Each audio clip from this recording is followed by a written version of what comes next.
Okay, you're live. Good evening and welcome to the May 3rd Planning Commission meeting. We are being called to order at 7:01.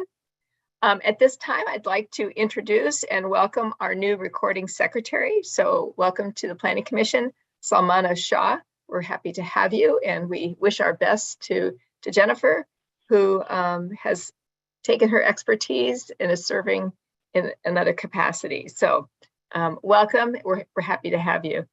At this time, prior to the roll call, the city attorney would like to make an announcement to the Planning Commission regarding the teleconferencing of this meeting.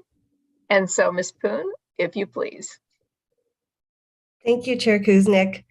Prior to roll call, I would like to make clear for the record of this meeting, and it should be reflected in the minutes, that the governor has issued executive orders relaxing the requirements pertaining to remote meetings under the Brown Act. The executive orders authorize this Planning Commission to hold public meetings by teleconference during the COVID-19 crisis. I previously went over the specific provisions of the Brown Act that have been temporarily amended or suspended in order to allow for this meeting to take place by teleconference, and this meeting will comply with all such provisions. Madam Recording Secretary, it would now be appropriate for you to conduct roll call, after which I would ask the chair to recognize me in order to confirm certain matters for the record. Thank you. Item 2, roll call. Commissioner Edwards? Present. Commissioner Marks? Here. Commissioner Wallace? I'm here. Vice Chair Alpert? I'm here. And Chair Kuznick? I'm also here. Thank you. And Alicia, if you will continue to confirm the matters for the record, please. Thank you again, Chair Kuznick. I would now like to ask the chair, the vice chair, and the other commission members 3 questions. Rather than ask you to respond separately to these questions, I'll ask all 3. And if the answer is yes to all 3, please say yes and physically raise your hand. Question number 1, can you hear me well? Question number 2, have you been able to hear all previous speakers, including the roll call, clearly? And question 3, are you satisfied based on facial or voice recognition or otherwise that everyone here representing themselves to be a commission member is actually the person they are representing themselves to be? We'll give our hands and yeses. Yes. All right, thank you. Thank you. Very good. Seeing all hands raised, the record should reflect that I have received affirmative answers from each commission member present to all 3 questions, that all commission members have indicated they're able to hear each other and these proceedings clearly, and no commission member has expressed doubt that each and every commission member participating by teleconference is in fact the commission member they are representing themselves to be. And finally, I would now like to advise the chair and commission members and the recording secretary that any votes taken during the teleconference portion of this meeting must be taken by roll call. Thank you. Thank you so much. And now we turn it over to our recording secretary. If you would please lead us in the Pledge of Allegiance. Sure. I pledge allegiance to the flag of the United States of America and to the republic for which it stands, one nation, under God, indivisible, with liberty and justice for all. Thank you very much. Okay, we're going to go to item 4, public comment. This is, all right, pardon me. Samana, you want to go with that one? Yes. At this time, members of the public are encouraged to address the Planning Commission on any item not already included in tonight's agenda. Members of the public who are participating via Zoom will have the opportunity to make comments to the Planning Commission live through the Zoom application. Comments should not exceed 3 minutes. No commission action can be taken at this meeting on issues raised during public comment, whether submitted by email or by Zoom. We have one hand raised. Okay, so let me go ahead and open the public comment on items that are not on the agenda. So now we may hear from things that are not on the agenda. This is call-in user 1. Hello, everyone. Can you hear me? Yes. We can hear you. Okay, I have 2 comments. Number 1 is, I'm wondering, what does this panel of commissioners think that although our city has established existing ordinances, but all of a sudden our city councils are able to vote and then reverse the ordinance which in many circumstances, our residents bought their homes based on those ordinances. Specifically, I would like to address two of such examples that just took place in the last city council meetings. In the last council meeting, the first one was the West Specific Plan. Many of those residents had expressed that they bought their homes knowing that that particular lot will be a park. Nevertheless, no matter how they address, they don't have a voice. And yet they have already sunken lots of debt in mortgage to buy a home here. The second one is our Parks and Commission initiated a project that doesn't allow the overall residents in our Doherty Valley Geological Hazard and Abatement District to have a voice because they pay an annual assessment to maintain this area. The city thinks that they can just go ahead and make decision on the trails, which has an easement into their district. Despite the fact that they have money, the city doesn't even check in to see if they can use those money so that they have more rights to say where they want the signs, where they want people to come in, so that we don't end up with homeless or crime problems, because these literally go up, the trails go up to people's backyards. What is your opinion on that, on those decisions? In my opinion, as an American who believes in civil rights and everyone is made equal to pursue happiness, I felt we were shortchanged because we didn't have a voice to address our concerns. And not that we would necessarily disagree, but the conflict of many people bought their homes based on those ordinances, should have a voice to provide their input instead of just a panel of council members, who, just decide on what could happen. If we allowed that to happen in the future, let me help you imagine. Currently, we don't really require much qualifications for our city council members. What if someday we have, people from outside of the country, or who really are not good people, unfortunately are elected to sit on the city council? They can say, oh, there was presidents, this is another president, so they can change every single ordinance that's in the book. I appreciate your comments, and I have to let you know that your time is up. Are you close to wrapping it up for us?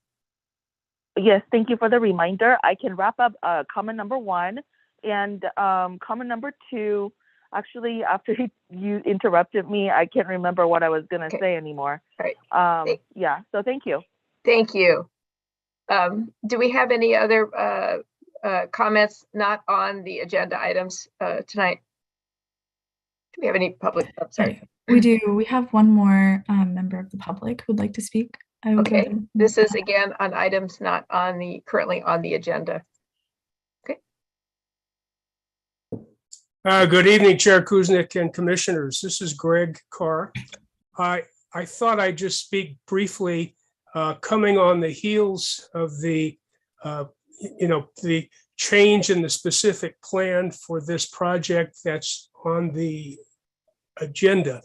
It concerns the specific plans not conforming to the general plans. What I suggest the city do is get the planning staff and you folks as part of it to just go through all the specific plans and find those areas where they do not conform to the general plan and try to do the conforming now instead of holding non-conforming property use designations open until some future date, because my observation is that it did cause some substantial confusion to the property owners and all involved in the El Nido project. So that's my request of you. I hope you guys will, please consider it. I think it would go a long way to smoothing out confusion, and we sure as heck don't need any more confusion than we already have.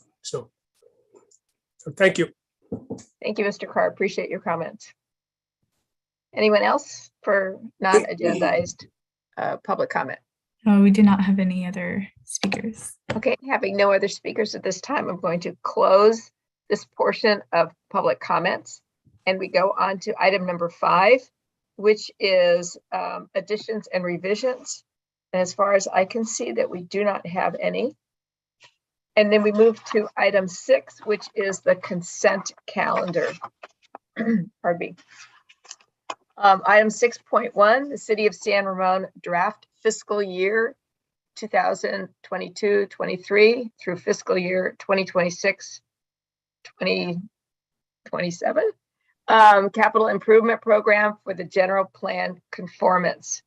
So at this time, is there a motion, excuse me, to adopt the consent calendar? It looks like we have a public comment for this item. If we can open public comment. Okay, I will open public comment on this one.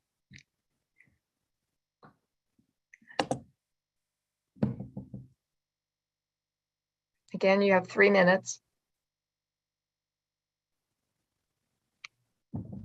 Hi, I'm under the impression that 6.1 may be related to the newly revised city fees, also including the Planning Commission.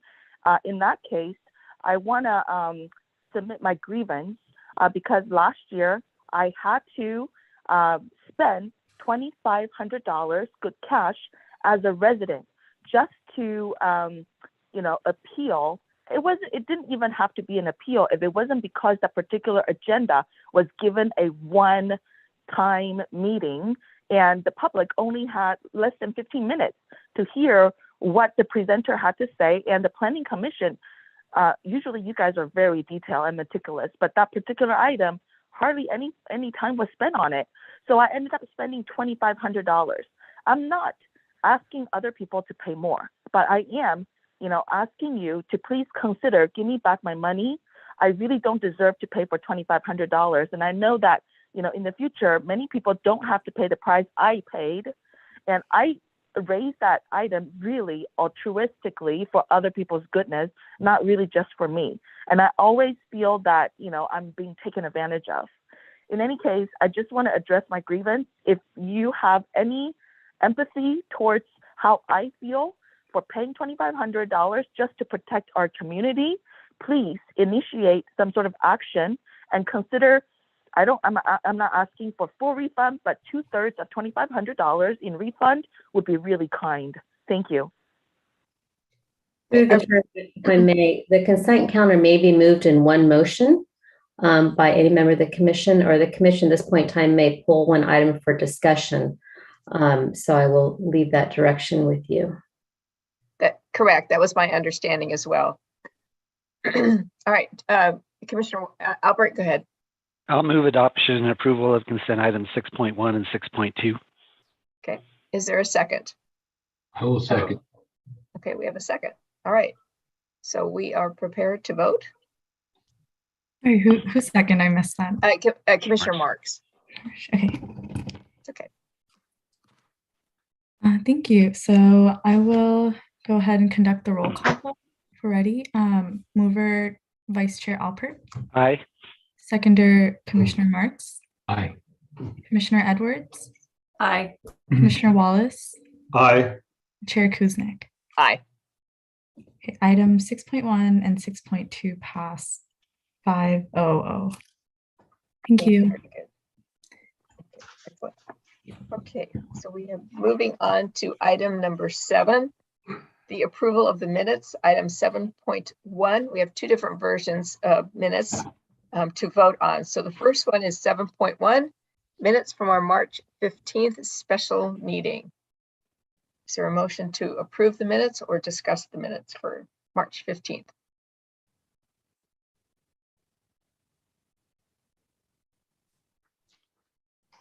I move that we approve the minutes from both meetings on March 15th, 2022. Okay. I'll second that. Second. Commissioner Edwards, second. Commissioner Edwards seconded, sorry. Very good. So we are voting on both sets of minutes.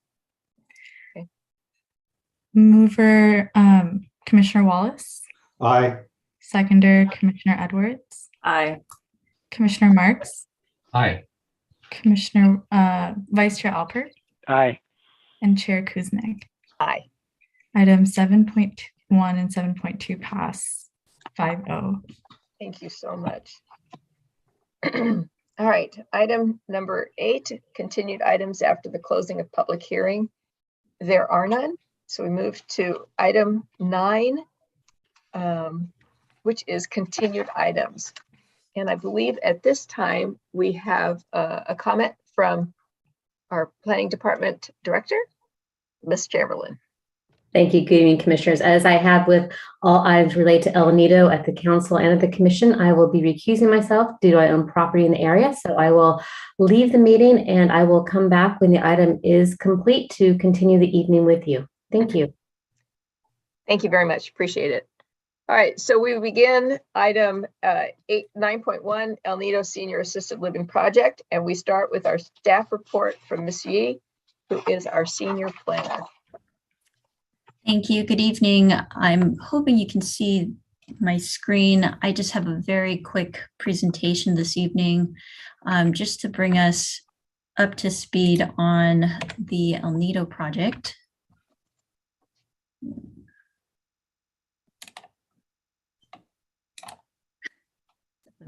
End there. So just to recap, we're discussing property located at 19251 San Ramon Valley Boulevard. The West Side specific plan was recently amended by the City Council on April 26 to amend the specific plan to medium density residential. And so now the general plan and the West Side specific plan both have a residential designation on that property.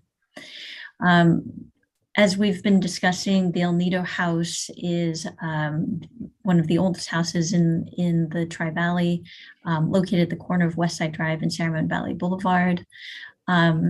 With the approval of the West Side specific plan amendment through City Council resolution and ordinance, it now facilitates the ability for the El Nido Senior Assisted Living Facility to move forward with their development application. We've discussed in our previous 4 public hearings, the development plan, architecture review, land use permit, and tree removal applications, along with the environmental document that's been circulated for the project. One of the changes we wanted just to highlight since the commission last saw this project back on March 15th is that the applicant has submitted updated project plans. Those are attached to your staff report. There were some adjustments made to the overall square footage of the primary building. The project area has increased close to 2,000 square feet.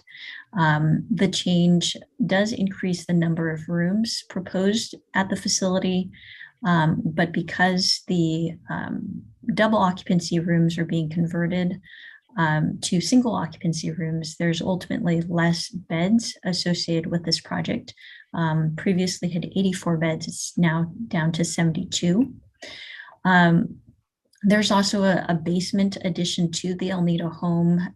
The kitchen facility was moved to the ground, to below ground. With the adoption of the West Side specific plan, the development application can move forward with licensing from the state for a senior assisted living facility through a use permit for a medium density residential zone. There's also a parking reduction for the senior assisted living facility that's proposed. Originally, there was a requirement for 40 spaces, is actually now down to 39, where 30 spaces are proposed to be provided. And then the changes that were made to the plans, just showing the changes since the December set of plans to the April set. These are renderings from Sangamon Valley Boulevard. The only changes from the boulevard are going to be the colors from the December plans to the April plans. Again, here on your upper left-hand side are the December elevations, and then the new set of plans from April. These red areas show the locations generally of where those changes have been made to the exterior elevations. Again, also noting just the change in the color proposed as well. And then here on the west and south elevations, those changes highlighted in this red border that compares the December to April plans. And so this evening, we're going to continue the public hearing that was continued from the March 15th meeting and receive additional public testimony, any additional feedback that you might have on the applications, close the public hearing, and then if appropriate, we've attached resolution number 06-21 that would approve the El Nido Senior Assisted Living Facility for the development applications and the environmental review document. So with that, I will stop sharing. Very good. Yep. All right. Do we have any clarifying questions for staff before I get to opening the public comment? I had some questions. I don't know if it should be directed to staff or the applicant. They mostly had to do with some of the renderings on some of the sheets.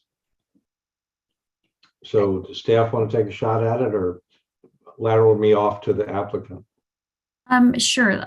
We didn't get a chance to promote Sohail as a panelist, and Ed Novak is his architect. So I'll go ahead and perhaps direct the questions to those two gentlemen. Okay. Are we good to go? All right, go ahead, Ed. Go ahead. Why don't you get us started, Commissioner Wallace? Can you pull up sheet A3, someone?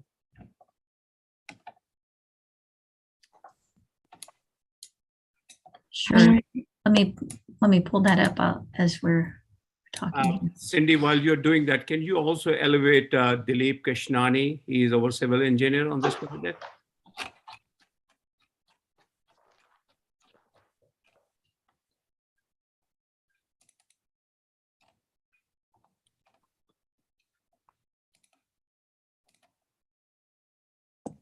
Could you say his name again? I can't find him on the list. His first name is Dilip, D-I-L-I-P, Dilip, and last name is Krishnani. Thank you. Okay, so I had a question, and I don't care who answers it, but I realized there are basically two entrances or exits to the garage. One is the down entrance, which is by the porte-cochere on the front side, but I was just unable to figure out where the cars are going to be exiting from the garage in order to exit onto West Side Drive near San Ramon Valley Boulevard. So ramp is wide enough to support traffic both ways. All right, so you're going to have the same ramp for exits and entrances? Precisely, yes. Okay. Then if you are leaving the garage to exit, how would you get to the exit gate? So you will go through in front of the porte-cochere all the way down to the east side gate exit. Okay, so you'd go around that, the end? Yeah. Okay. Yeah. All right. Okay. Next question. Do you have a memory care unit planned for this facility? Yes. Where? What floor? It will be mostly, there are obviously OSHA requirements. So mostly memory care residents will be on the first floor, and we are allowed to have them on second floor. So we haven't determined how we're going to segregate them on second floor yet. So potentially on first and second floor only. Okay, are both memory care units going to be serviced by basically card key only access and access? So, so the members, so there's a little bit more restrictions on the memory care residents. So unfortunately, I can't answer that question. I wish we had brought in one of our operating partner that is going to operate that. We can actually, we haven't formalized that relationship, but we are well ahead in our negotiation with them. Anyhow, my understanding is that there will be lesser restrictions for the non-memory care residents who can check in and check out through sign in and sign out process. As far as the other residents are concerned, their movement will be more controlled. Yeah, I've been in several different memory care units at several different facilities. I've never been in one that didn't have a lockdown situation where a resident could not simply walk out of the memory care unit into Gen Pop. So that's precisely. And obviously we have all of those now technological solutions that allow us to control their movement. So we'll obviously enforce that. Now, is that subject to restrictions by the Department of Managed Healthcare? I think so. They're governed by multiple organizations, I think. So I think it's enforced through them, yes. Okay. Next question. I saw that one of the changes you made to the site plan was to basically put the kitchen in the basement. Yes, how is the food getting from the basement to the dining room? So the current kitchen, which we had initially proposed, it will be treated more as a staging area, and there will be those lifts that will allow our food carts to go up and down through those. Okay, all right. So well, one of the consistencies of the plan has been that the first floor of the El Nido house was going to be used basically as a dining area for the residents of the facility. Correct. And looking at the latest iteration, looked like you had at least mocked up 8 tables, 4 people per table. That's 32 people, which is roughly half the number of residents that you hope to get in there. Are you planning on having the residents eat in shifts, or is it basically first come, first served?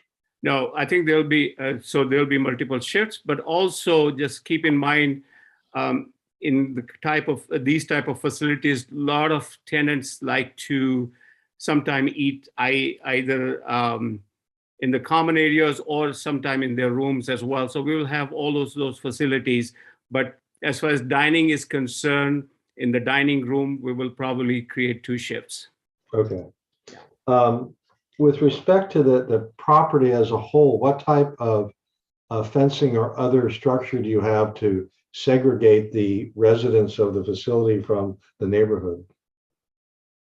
Well, so I think what will happen is we will have, so around the property, as you know, at the perimeter, we will have the wrought iron fencing, but we also have the gate entrance and exit point. So before that, we will probably put another wrought iron fence around the sort of the backyard area and the landscape area, so our tenants just cannot freely go out of there without proper protocol. Well, I hope not. Yeah. It looked to me like the patio area, which is on the west side of the property, was going to be cordoned off by a retaining wall of some type. Is that still in the plan? Yes. Right. But what you probably don't see is when you come towards the El Nido house, right between the garage and the El Nido house, we will have to put a wrought iron fence so that tenants cannot just freely move in and out from that side. Right, I understand that. Can someone pull up for me sheet A8, Alpha 8? Yeah, I can do that. Hold on one second.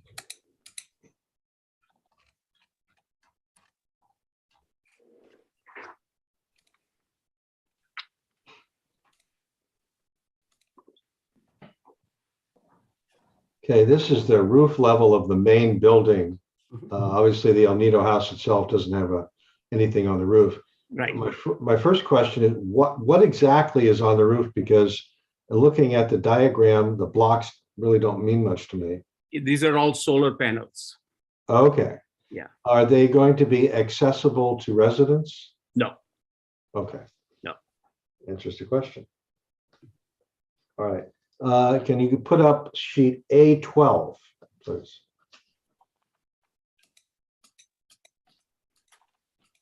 All right, this is the shading study.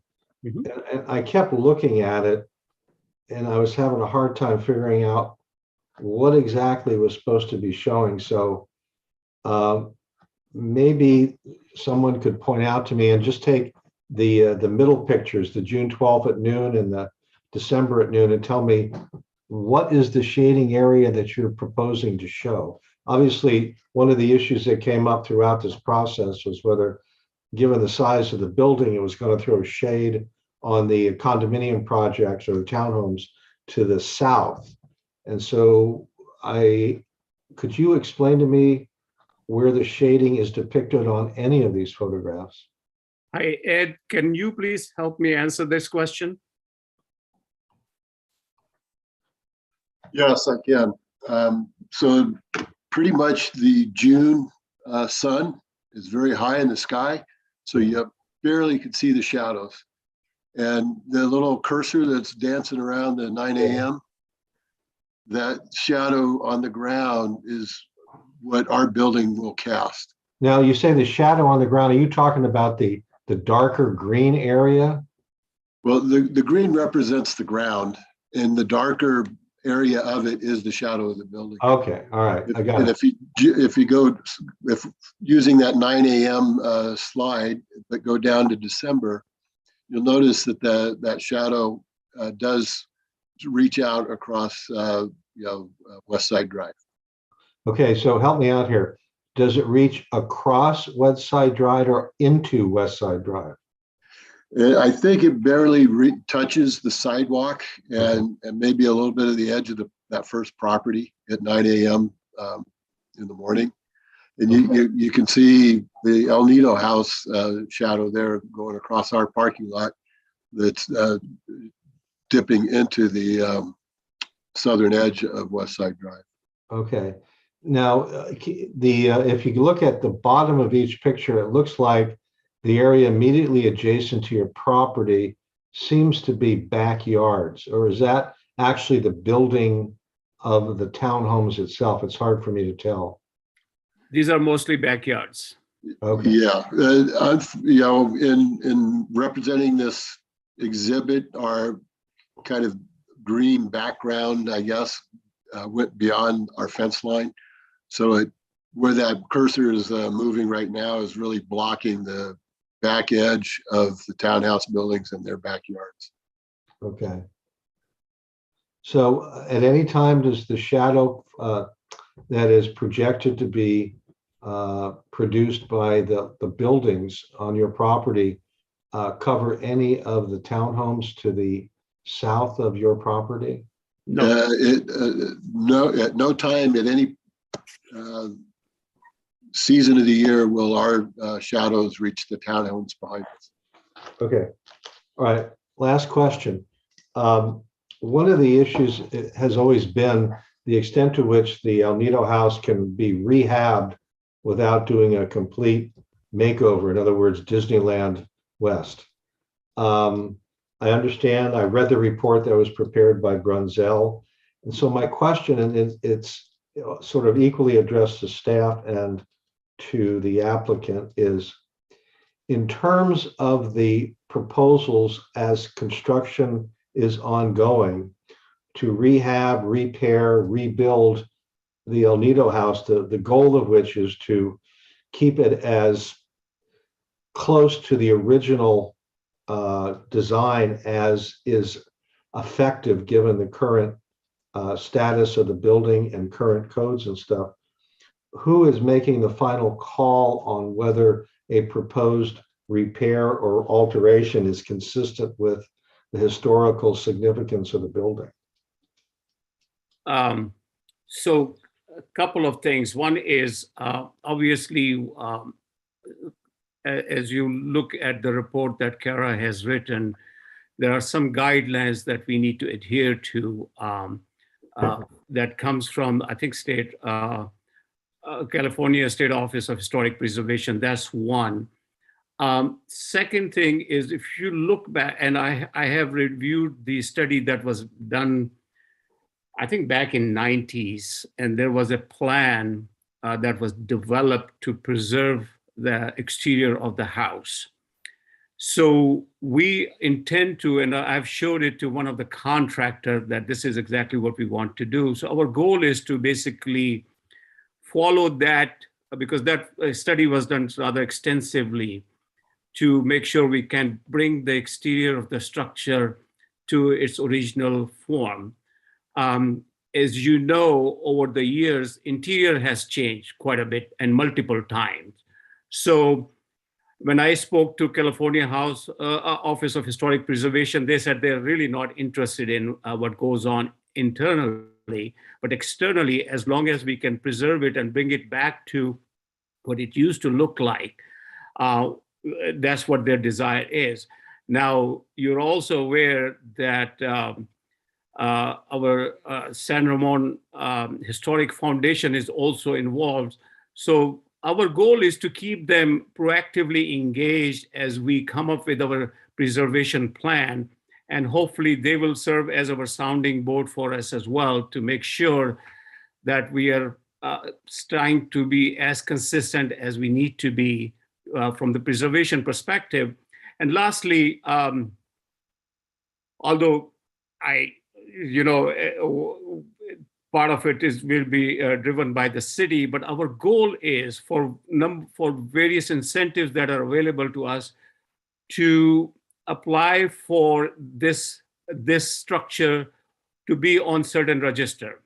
It may be very difficult for us to get it on the national register, but we will make an attempt, and a genuine attempt, to get it on the state register. For a number of reasons, obviously, just because of the significance of the house, the historic significance, but also there are certain incentives for us in that.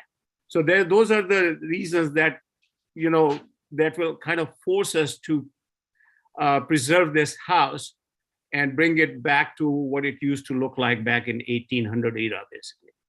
Well, I asked because I've been in the house. Yes. I was in the house in 2010 or 2011, mm-hmm. and I walked the entire house, including the second floor. Yes. So I know what the condition was a decade ago. I'm fairly certain it hasn't improved since I was there. Well, it has deteriorated quite a bit.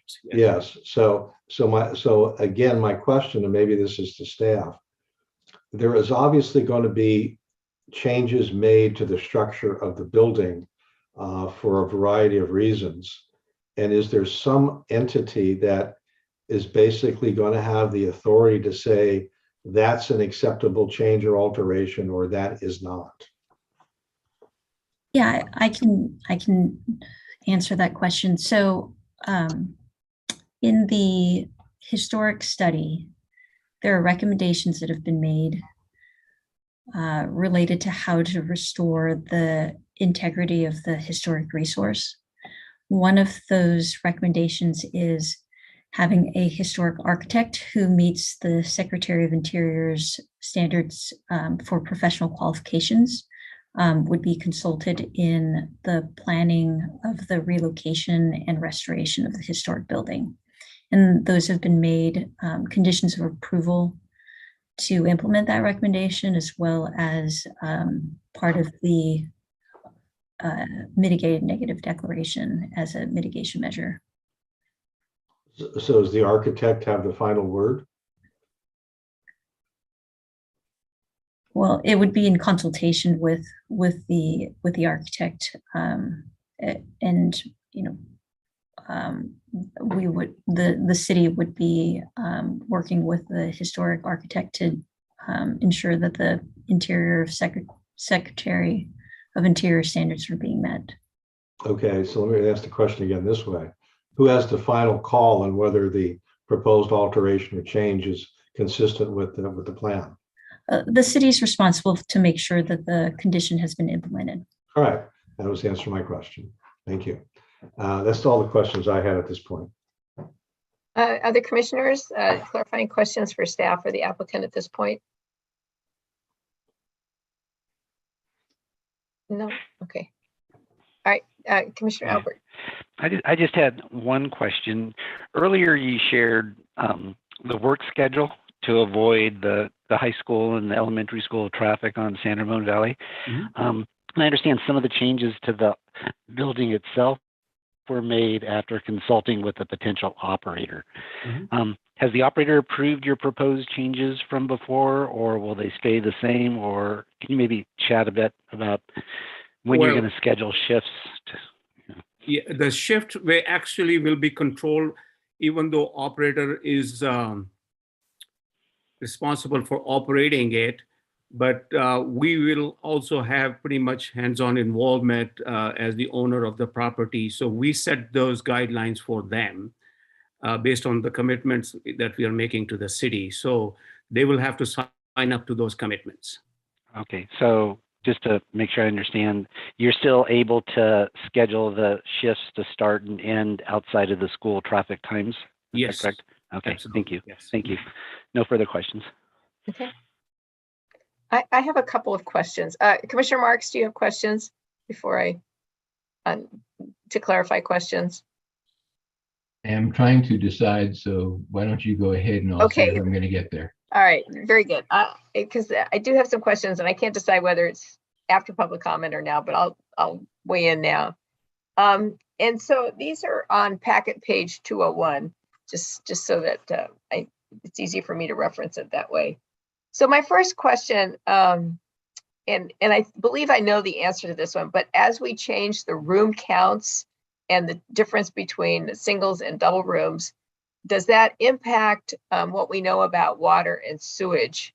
And does that impact our negative declaration? I believe I got an answer to that one earlier, but I believe the answer is it does not impact it. Is that correct?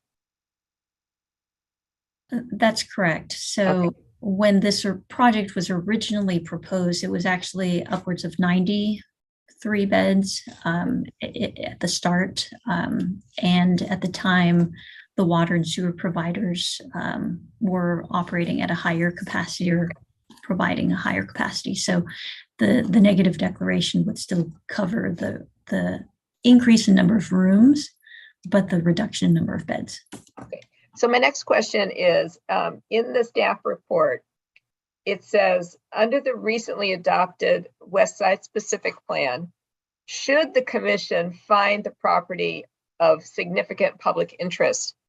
That wording was a surprise to me. That are we, as part of this, at some point to say, yes, we agree, this is a building of significance? How does this play into the process?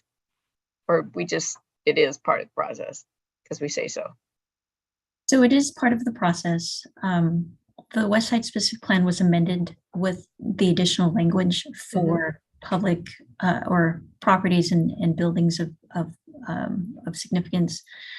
In the draft resolution, you'll see that documented in the findings and the resolutions, that if you're approving the project, you've also made the findings of significant.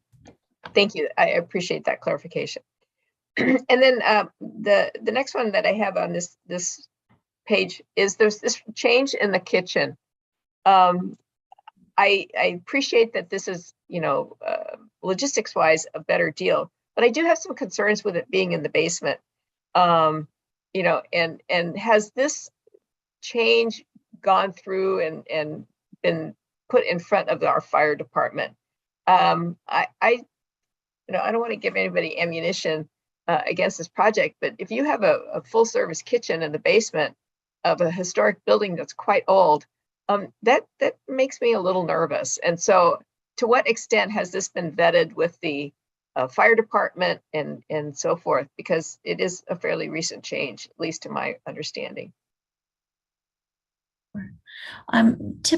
So to answer your question, the plans have not been, the revised plans have not been reviewed by the fire department. Typically, the fire department's review generally are a bit limited to access, exterior heights and ladder and fire access to the building. The plan check that happens with the fire department on interior floor plan layouts generally happens at the time of building permit application. And it's a concurrent review that the fire department does at that time. But to answer your question directly, these plans have not gone to the fire department for their review of the floor plan changes. And may I make one more comment just to add on to what Cindy just said? Please understand, when we develop the basement, our rest of the infrastructure will be built on a concrete slab. Yeah. So that in itself will provide a lot of protection to the structure above the basement, basically. Okay. Thank you. I appreciate that, but you can see where I was coming from on this. So yeah. Okay. And then finally, this is on page 217 when we go through the conditions of approval. Item number 4, where it says that the building shall be relocated or restored on site. So it is an old building. It is in precarious condition. What happens if this doesn't get moved successfully? Cindy, you want to answer that, or do you want me to answer? I mean, sometimes bad things do happen. I mean, I'm not saying it will, but how does this impact the conditions of approval? Let me take a crack I'm at gonna it, Cindy. throw that one over to Sohail there. Okay. Yeah. Well, so what we did was early on when we were talking about relocating this house to even Dr. Starkweather's property, we engaged the same organization, that company that had moved the David Glass house from its previous location to its current location. Okay. They came in, they examined the property, and to my surprise, even though Harlan House is 25 years older than the David Glass house, but state of the David Glass house at the time when it was moved was much worse than our current condition of the Harlan house. Okay. So the assurance we have received, obviously they will do certain things to the house before they move. They will stabilize it. But assurance we have received from them that they felt very confident that they will be able to move it. Now, yes, as you said, bad things can always happen.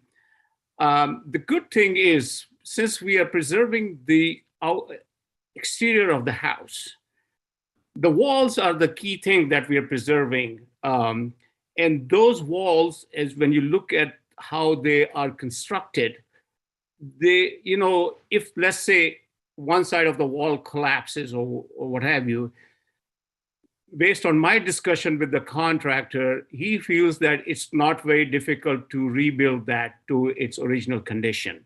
Now, as far as the windows are concerned, just a lot of the windows have been vandalized anyhow, so we will have to install new windows, although we'll try to give it as much of an old era effect to them as possible, but that's the reality. Okay, thank you. And then I have one last comment this is page 225, numbers 74. There's a discussion of a surveillance system and cameras outside. And I just want to, be assured that the light level on an outside camera or surveillance system is sufficiently low level so as to not to annoy the neighbors. No, that's a valid point. But fortunately now we have the cameras even outside my house. They capture pretty much everything without the lights anyhow. Okay. So I don't think that's an issue. Okay. But cameras are critical to our operation regardless. And rest assured, they will be all around the building, both inside and outside.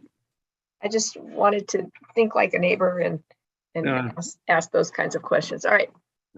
Commissioner Marks, Commissioner Edwards, have we?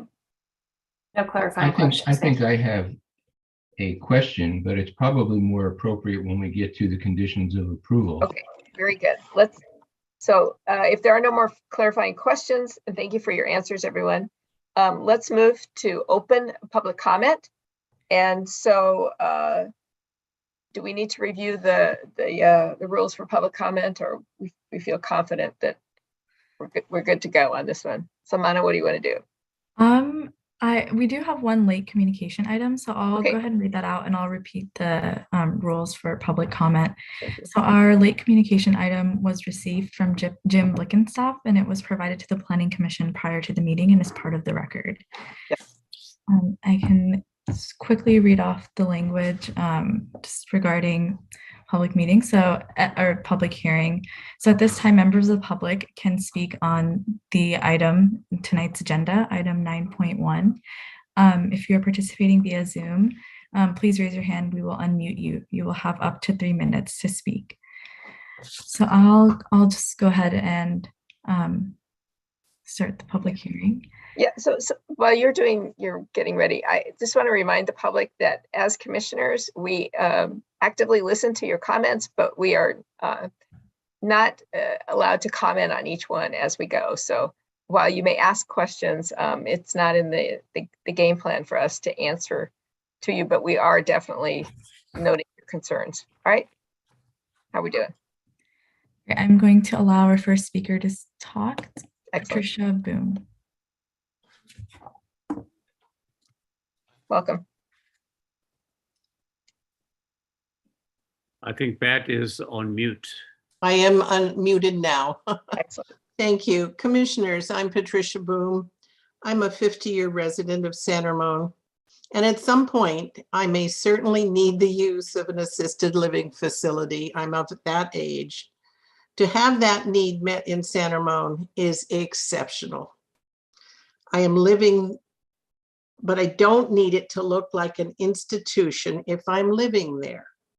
The architectural design of the first presented took in the design of the Harlan House into the buildings. That was so refreshing. Please consider the architectural design of the facility to reflect the Harlan House architectural design. Thank you very much. Thank you.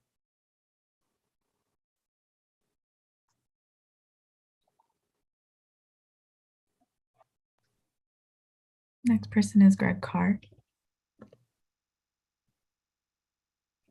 Yes, Greg Carr, San Ramon resident. I would like to thank Mr. Wallace for his good questions. Very good, Eric. The one that you asked at the end about the saving of the historical value of the house and that you had gone inside it 10 years ago. Well, I had a chance to go inside about a year ago. I can tell you unequivocally the house is junk. Any other developer would go in and apply for a demolition permit and tear the damn thing down.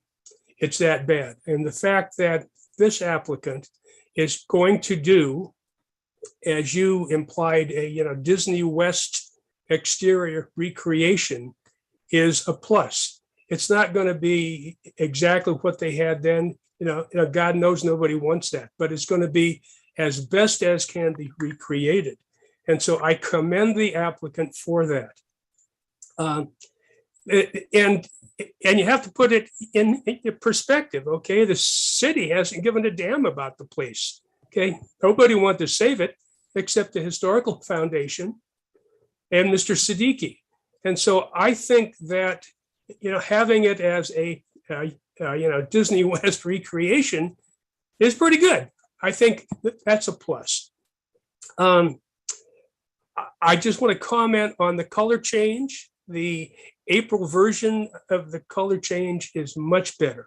It's a far superior color change from that earlier this year. As to the underground kitchen concerns expressed by Chair Kuznick, I can assure you in the state of California that the fire department, fire marshals, and that clan of people are going to ensure that the kitchen will meet all the fire codes and be safe to the nth degree. I don't see any problem in that, and that will be taken care of in the plan, review and approval process. So I would urge you to approve this project as shown on the applicant's storyboards, and let's get on with it because he's taken far too long in this process. Okay, thank you.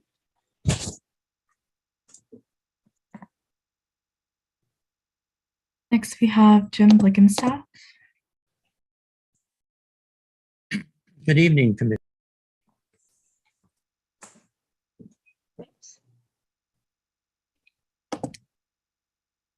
We lost you, Jim. We might have to restart.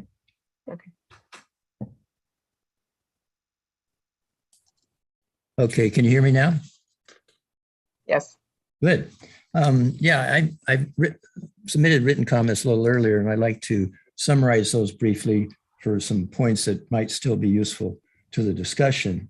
I've mentioned a few times, and other number of people have mentioned a few times, that they want to make sure the aesthetics of this site is maximized. And I think reflecting the quality of architecture of the 1850s from the Harlan House throughout the structure, throughout the facility, enhances the visual appeal of the entire site. And I think we need to focus on that a little more than has been done in the past. Bottom line is I want to see the elder care facility be complementary and compatible with the 1850s architecture of the Harlan House. It's a little better now than it was, but there's room for improvement. There's just one chance to get it right.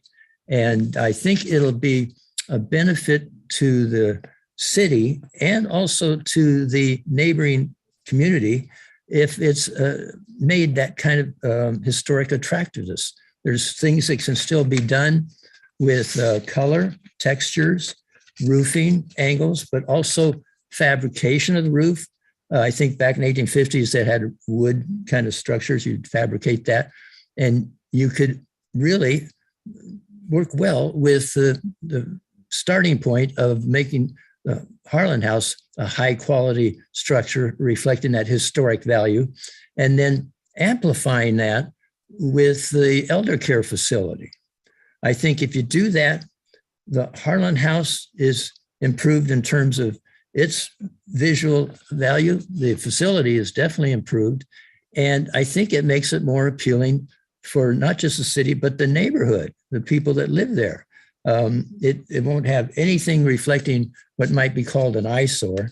And it can actually be something that's attractive enough to have an appeal to people that might be the neighbors that see it every day. So I think there's a little more room to work on that kind of compatibility with the 1850s kind of structure. Let's maximize that to the extent feasible. And I think we'll have a nice looking quality project that will be pleasing to most people. This is probably the last chance to get it right. So I'd say I want the Planning Commission to take seriously the chance of perhaps reviewing that for improvement, or even sending it back to architectural review if you think that's appropriate, just to give them that premise of let's make this focus a little more on the historic aspects of what we're doing with the Harlan House. Thank you very much. Thank you. We have one more hand up. We have call-in user 1.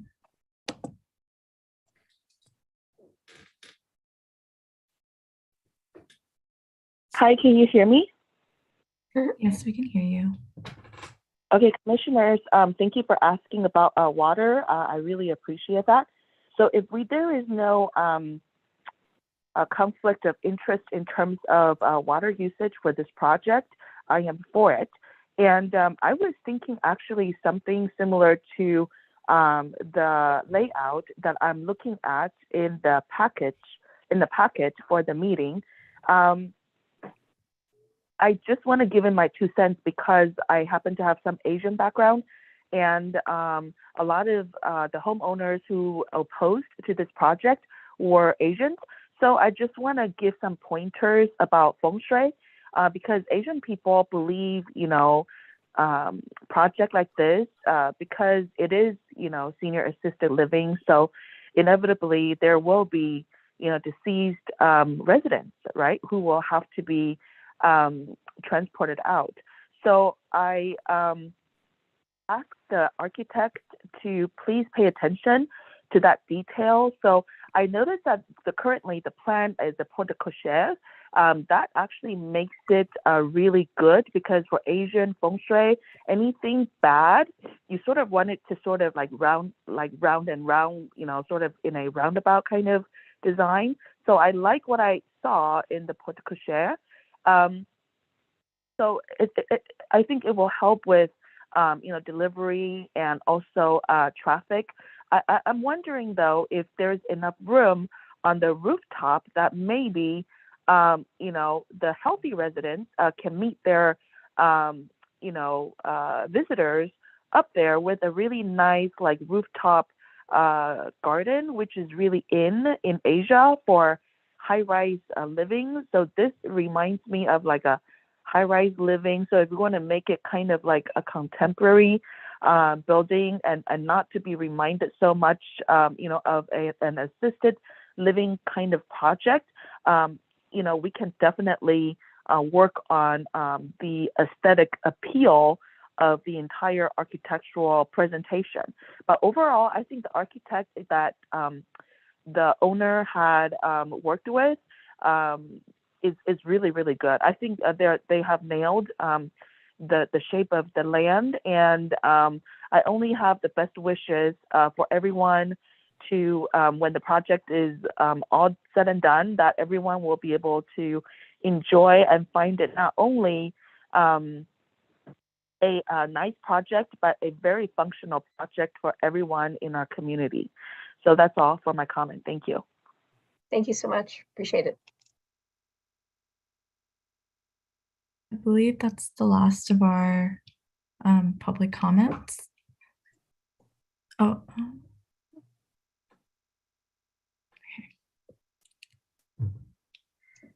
I think you're correct. All right, seeing no other hands come up, I would like to close the public comment at this time. And commissioners, this is our time for this discussion. So do we have someone who would like to start us off? Commissioner Marks, would you like, there we go. Yes, thank you, Chair. With regard to one of the comments that Mr. Sadecki said, it occurred to me as I was reading the conditions of approval, and I may have missed this, and if I have, I apologize, but we were told in the past that shift changes were going to be at around 6:30 in the morning, if I recall correctly, and in the afternoon. That did not affect traffic with schools. And that was one of the selling points, so to speak, that I know council members thought well of, and I did. I don't see it as a condition of approval, and I'm not comfortable trusting an operator to make that decision. That set of restrictions when the shift changes would occur was intended to minimize traffic on neighborhood streets and in the neighborhood as a way of protecting the neighborhood to the extent we could. I think there should be a condition of approval that requires that the shift changes be as originally announced to the city, and that any changes must first be approved. And in this case, I'm willing to say approved by the city's zoning administrator. And if he or she believes that they want to bring the matter to the planning commission, that would be fine. But I do not believe it should be up to the operator, or if Mr. Sadecki operates it up to him. This was a big point.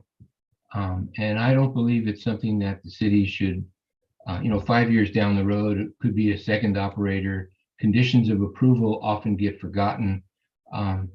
We need a way to make sure that we have done everything we can to develop this project, if it is the decision of the commission to develop it, consistent with the traffic understanding that we had. That's my first point. My second is I agree with the architectural submittal that we have before us tonight regarding the color scheme. I think it is far better than the color scheme that we have looked at in the past. And so I would encourage the commission to consider that strongly. I think it relates better with the Harlan House, and I think it is a much better fit with the neighborhood. I do have a concern, and this is not something that I talk about a whole lot, but my first experience as a public planner was under a federal grant with the Federal Agency on Aging as the regional planner in the Willamette Valley in Oregon, and working specifically, or at least a lot, with senior citizen related projects. And one of the things that I observed, and that in fact we discovered, was using pavers in walkways ultimately, if not initially, constitutes a trip hazard. Plan sheet C1 says the garden path is going to be pervious pavers, and plan sheet PL-1, the terrace, says it is going to be pervious pavers. Even though installed initially, pavers have a way of rising, of cracking, and they become trip hazards. They become something that is a bit of a problem for people in a walker, and more of a problem for people with a cane. And so I would strongly suggest, and I won't go so far as to require, I obviously can't, but I think scored concrete or colored concrete that is a much more uniform pour is a much safer material than pavers of almost any kind. And so I would recommend that those plan sheets be revised to reflect concrete or other smooth surface uniform pour materials. But with that, I would like to say that I am supportive of this project. I think that the applicant has overall done a good job. I think, like all of the commissioners, I took extensive notes during these number of hearings that we had, and spent time after the meetings considering all of the comments. And I have to say that, having been involved with some of these facilities at either a professional level or 6 years with my parents in 2 different facilities, I don't see some of the impacts that have been concerns for the neighborhood. I do not think that we would be endangering the neighborhood in any way by approving this project. And I do believe that with the conditions of approval, that the city will have done everything it can to create a project that is, I think, desperately needed in the region and needed in our city. And so I would have no problem approving this project.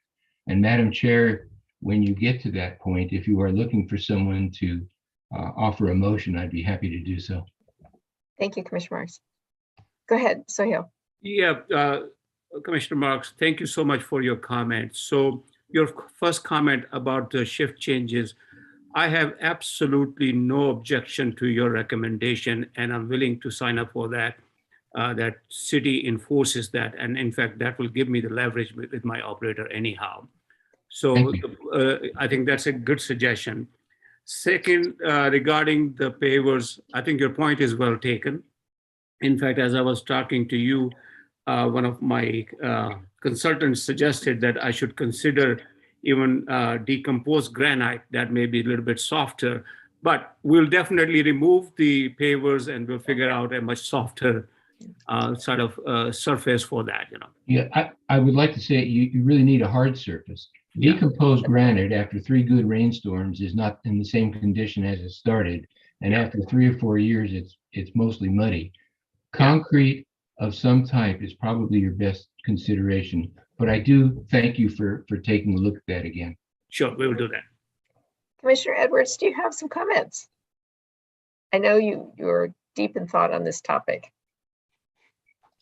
I just had a couple of quick comments, or one comment on the proposed resolution. On packet page number 215 in items number 4D and F, there's a comment in here that the residents will be limited from and prohibited from owning and parking vehicles at the facility. I would suggest that we as a planning commission don't need to be regulating whether people own vehicles or not.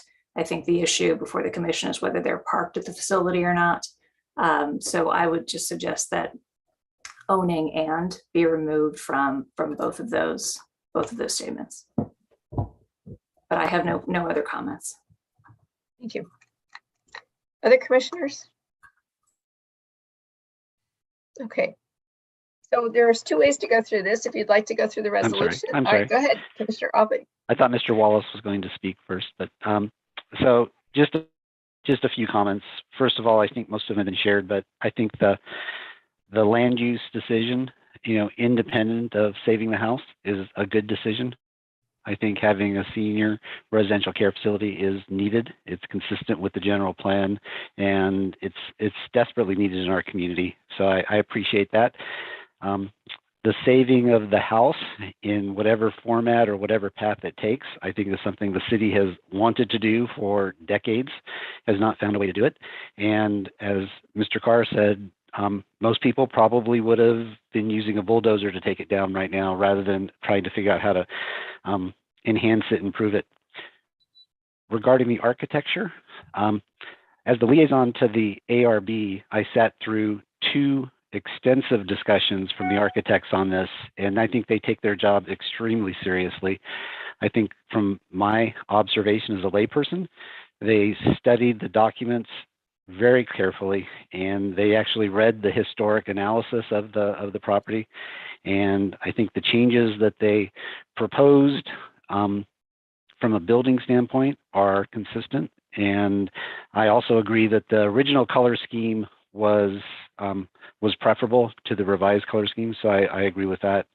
And also want to just acknowledge the smaller footprint, whether it was triggered by the operator or the fewer beds, I should say, whether it was triggered by the operator or some other reason, that will result in less impact to the neighbors.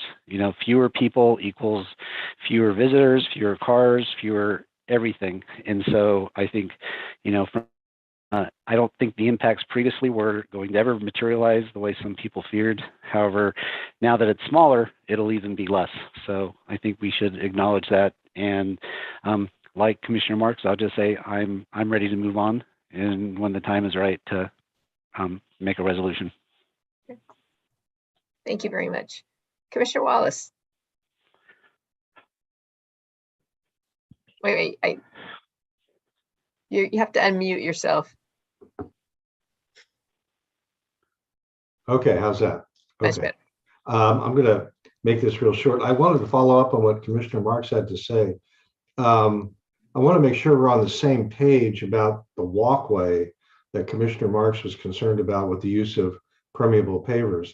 The problem with the pavers is they're uneven, and they can cause an elderly person or even people my age to trip and fall. And I think what he was concerned about was to have a permanent level surface so that seniors could walk or use their walker on a level surface. And I want to make sure that we all understand that. And so the question I will pose to staff is whether that needs to be in the conditions of approval or not. That's the first question. The second point was the one that Commissioner Marks made about the shift changes. And yes, that was discussed, I think, in every meeting we had. so that if we want that to be set in stone, so to speak, so the applicant has a little bit of leverage with the operator, I think it needs to be in the conditions of approval. The problem is that it's not currently in there. So I'm hoping that someone during our course of discussing the COAs can propose language for the shift changes that were mentioned in the earlier iterations of this project, so that we have in black and white what those shift changes would be. And that was one of the main topics in terms of meeting the concerns of not only the residents of the immediate area, but the entire west side, who were concerned about additional traffic on San Ramon Valley Boulevard and West Side Drive, particularly during the commute hours to Cal High and the other schools. So I reiterate, I would like to see tonight a proposal to put the specific language in the conditions of approval regarding the shift changes.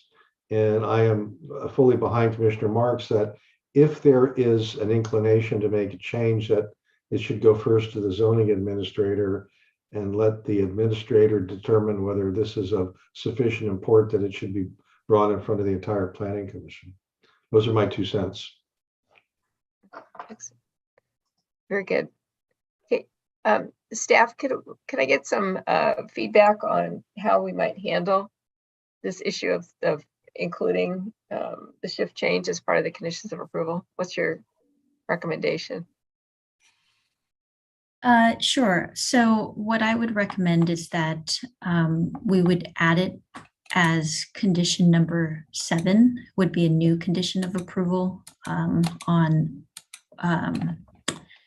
Exhibit A, conditions of approval, page 2. We would add an additional 7th special condition with the shift change hours as previously presented, I think on February 15th meeting. They had those hours. I was trying to look for them as we were discussing here to see if I could pull those up, but I know that they were included in that February 15th meeting, specifically the changes that were happening with those with the employees coming to the facility. So, and then we would renumber the conditions after that to reflect the additional condition added. As far as the pervious pavers comment,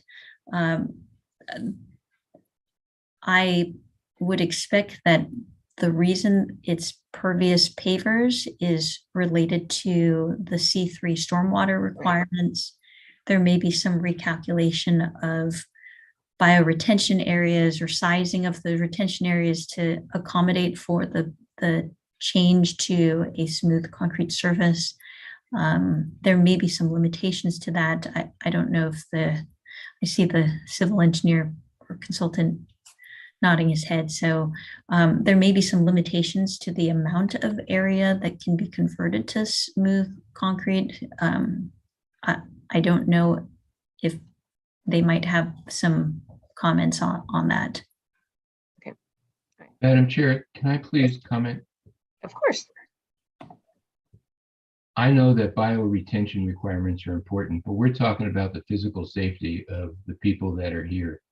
If there are changes that need to be made, I believe it should be made to the bioretention areas and not to the surface that we are asking these people to walk on the garden path or on the terrace. At the age that some of these people are or are likely to be, a slip and fall is not the same as when they were 25 or 35 or 45. And so while I appreciate that the civil engineer will have some work to do, primary in this is a smooth, safe walking surface for the people that are going to live there. And secondly, while I may not have the language right, I'll take a stab at what Eric was suggesting in terms of language. And I would simply say staffing shift changes shall occur at or before 6:30 a.m. and at or before, and I believe it was 3 o'clock. I may be wrong on that, but I believe it was 3 o'clock p.m. No, actually, it was at 2 o'clock. So Okay. between 2 and 2:30, basically. Yeah. Okay, then I would simply say 2 or 2:30. Yeah. But the word shall is key there. And then I would add the words, any changes shall be approved prior, or changes shall be approved prior to implementation by the zoning administrator or planning commission. Okay.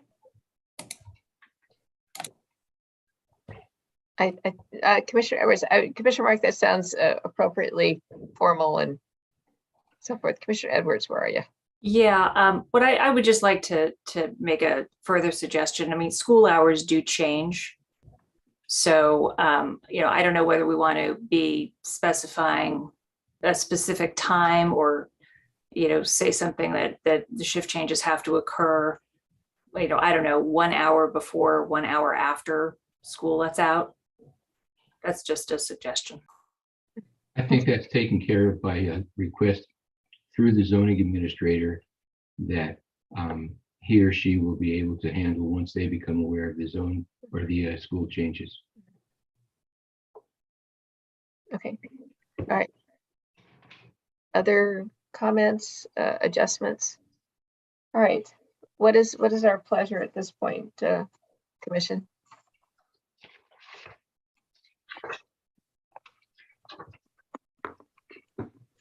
We feel like we're ready to offer a motion or to spend more time reviewing the particulars.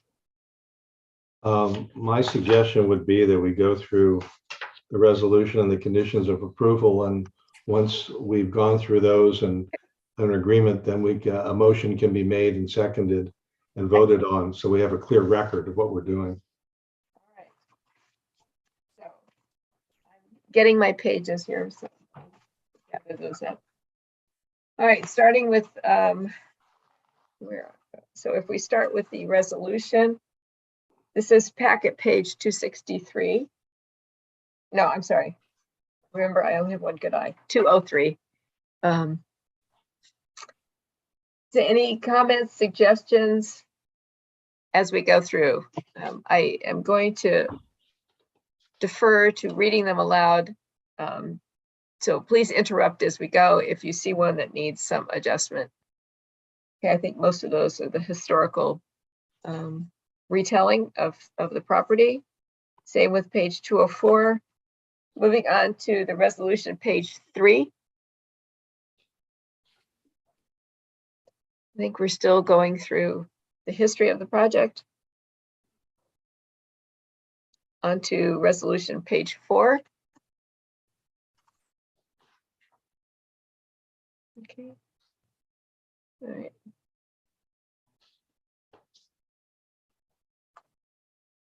All right, seeing no objections. Resolution pages 5 and 6. Page 6. Go ahead. Item 1E as in Edward. Okay. I would like to change the language very slightly and say the city adopts the findings and reasoning of the ISMND and the reasoning of staff reports and of staff and the presentations provided by the project applicant. Now, I can read that back again, Madam Chair, if you want me to. That'd be terrific. Go ahead. The city adopts the findings and the reasoning of the ISMND and the reasoning of staff reports and of staff and the presentations provided by the project applicant. Okay. All right. It appears that we're good with that one. Thank you, Commissioner Marks. All right, turning to page 7 of the resolution.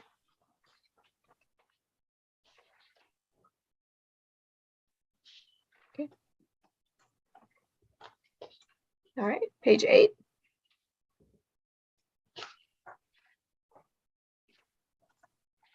All right, seeing no objections, going to page 9 and 10.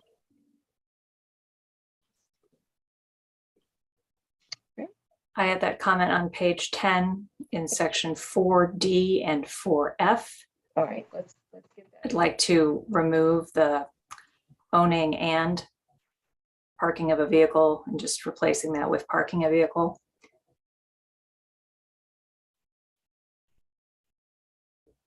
Okay. Okay. All right. So what you want to do is the last line says the senior assisted living facility from parking a vehicle.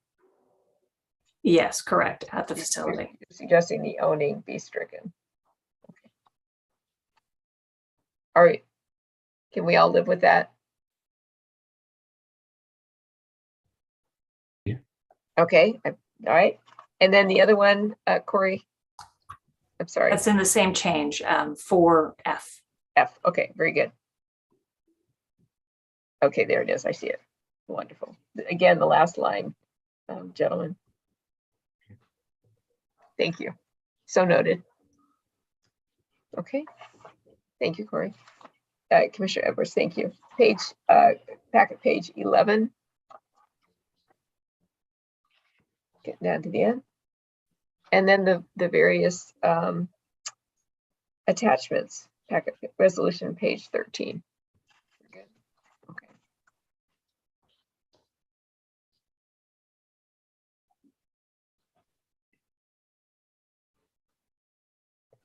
All right, Commission, we're going to move on to conditions of approval. All right, Exhibit A, starting with page 1. Seem to have that as what we believe is accurate. And then we have agreed to add language on page, I believe this would be page 2, item number 7, the language regarding shift changes, which the shift changes shall begin at or before, the way Commissioner Marks gave it to us. Okay, I'm seeing heads nod. That's good. All right, we will then accept that all the rest of the conditions will be renumbered. And then moving down to the bottom of page 2. Anything else? All right. I'm sorry, packet page 3 of 10. Any other corrections, comments? Okay. All right. Engineering, that looks good. Turning to the next page 4 of 10. Through the chair. Yes. If I could suggest, prior to site development permit issuance, this is typically where we would review the civil drawings. We would put as part of prior to site development permit issuance, the language that was suggested for the pervious pavers. Okay. As probably number 26, which would be now number 27. Okay. And 27 would be renumbered to 28. Okay. I'm sorry, Cindy, you lost me on the numbering then. I thought I knew where you were. Yeah, so we would add a new condition to this page. It would be between 26 and 27. Okay, thank you. Under the site development permit issuance. Okay.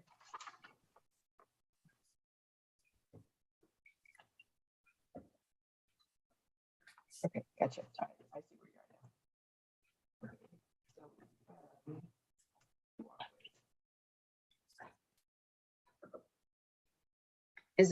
Okay. Are you asking us to provide some language, or can we leave that in your capable hands? I believe I know what the changes are, so I'll just reflect that in the conditions for the replacement of the pervious pavers with the suggestion that was made. Okay, very good. Thank you so much. Okay. I believe we are now on conditions of approval, page 5 of 10.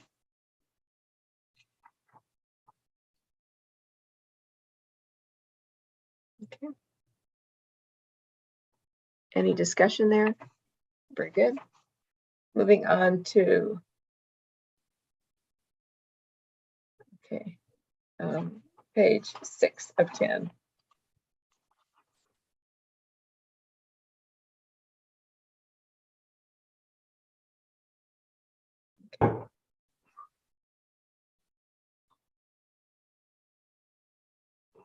Seeing no one, hearing no one. Page 7. All right, on to page 8 and 9. Madam Chair, condition 57. 57, thank you, sir. I propose that it be changed slightly to read, a health permit issued by the Contra Costa County Health Department is required for commercial food facilities, period, and leave off the and public swimming pool and spas language.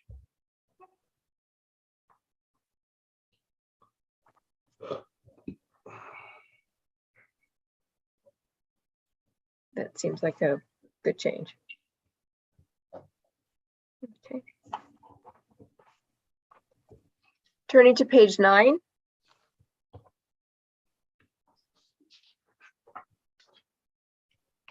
Okay. And the changes, we get to the end. Page 10.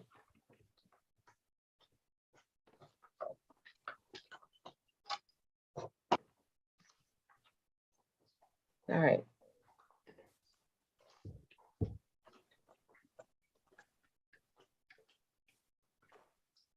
So I feel like we might be at a time in which we could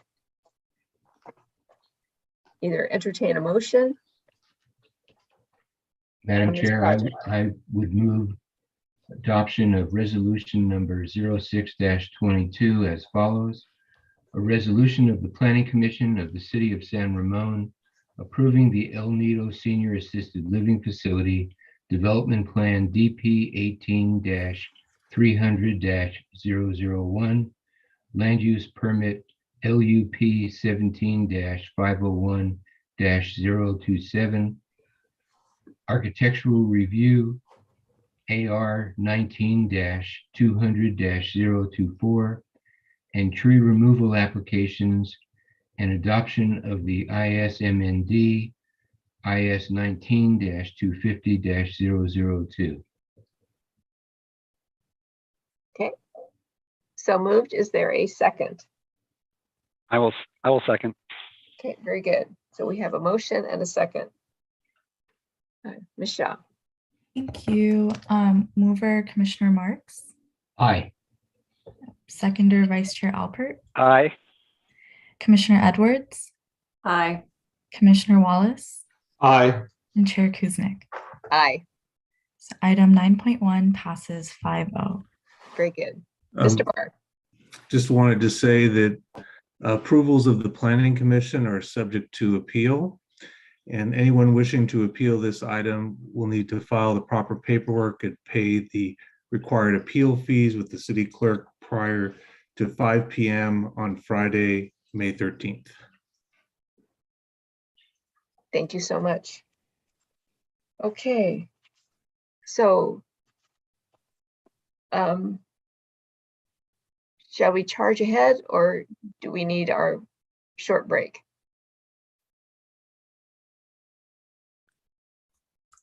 All right, we will charge ahead. Thank you so much. Really appreciate all of your support. Thank you. Good luck to you. Do us proud. All right, so moving on to item number 9.2, Primrose Daycare Development Review. We have a staff report by Salmana Shah, Assistant Planner. Thank you. I will go ahead. I have a brief PowerPoint just providing an overview of the project, some background, and what's gone on since we last met. So go ahead and share my screen. Samana, would you mind promoting me to co-host? I can bring in your applicants. Yeah. Sorry, thank you. Okay. I might not have the option to promote you. Maybe Lauren can while I you're might be able to. Or if he doesn't, I can promote the applicants. It might be something for Christina. I'm not sure. We just got a message on the screen that Cindy's co-host. Oh. Okay. Okay. Thank you. Just reshare my screen. Sorry.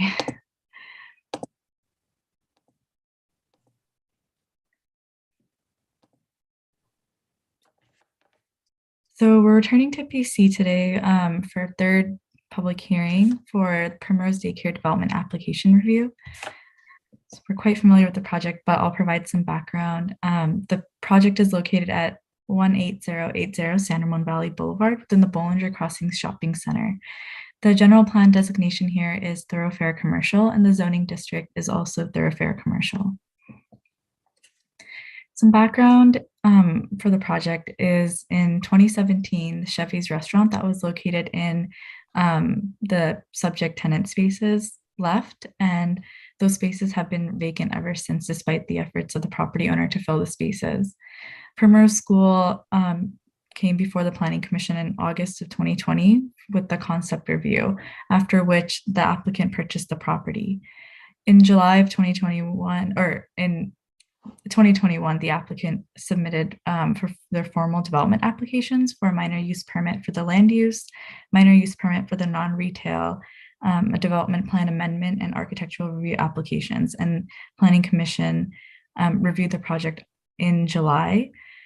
After a few months, the applicant returned with the items requested by the Planning Commission and made revisions to the technical studies. And we had a public hearing at the March 15, 2022 PC meeting. Since then, the applicant did go to ARB on April 14, 2022 with comments that I'll share shortly and that were in the staff report.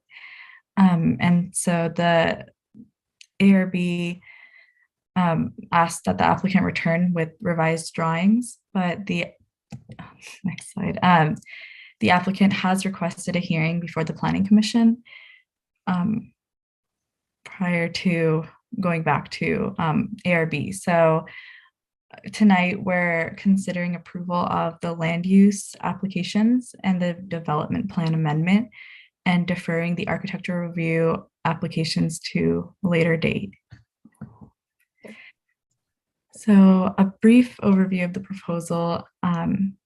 The applicant is proposing a 13,545 square foot daycare facility within existing and expanded tenant spaces for up to 224 students at any one time, Monday through Friday, 6:30 a.m. to 6:30 a.m. to 6:30 p.m.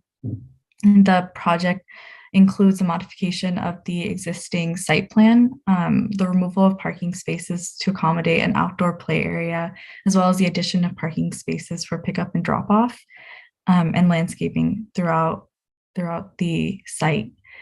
The applicant is also requesting to increase the maximum allowed non-retail uses from 25% to 54% in the Bollinger Crossing Shopping Center to accommodate the proposed land use. The ARB provided a number of comments to the applicant regarding their proposed plans. I'm sure we provided them in the staff report. I'll briefly go over them. The ARB requested that the applicant breaks up the appearance of the front elevation with additional color and planting area.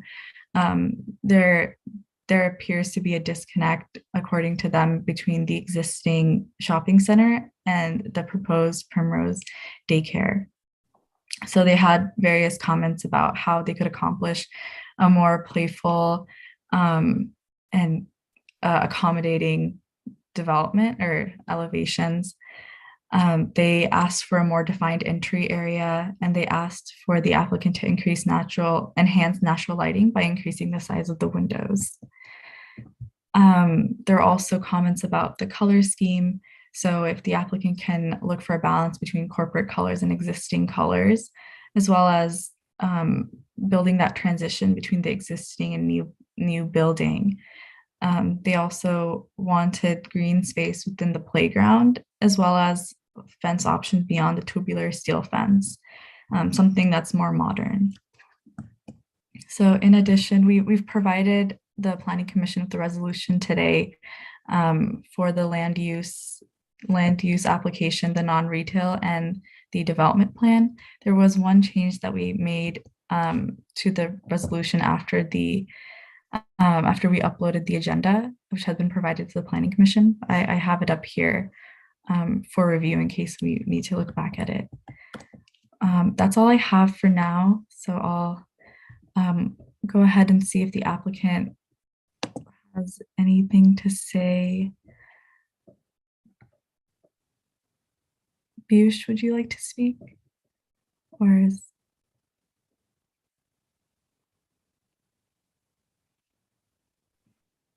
There we go. I was trying to unmute. Can you hear me? This is John Finnemore.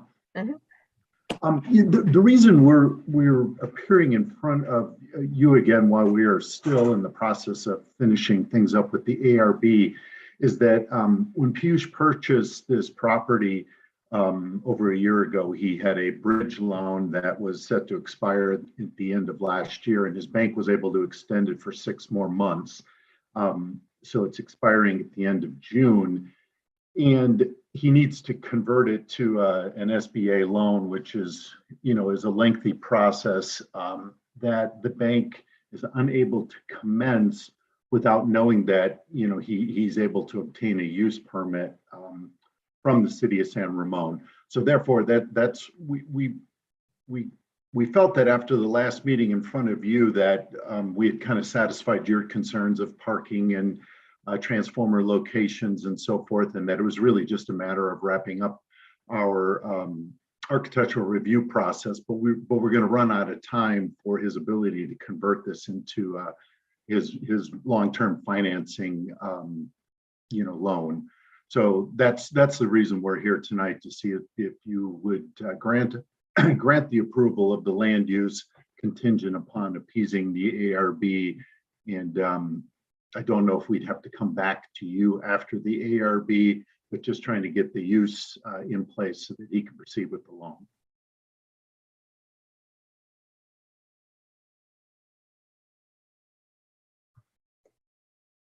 Do we have more comments from the applicant on this?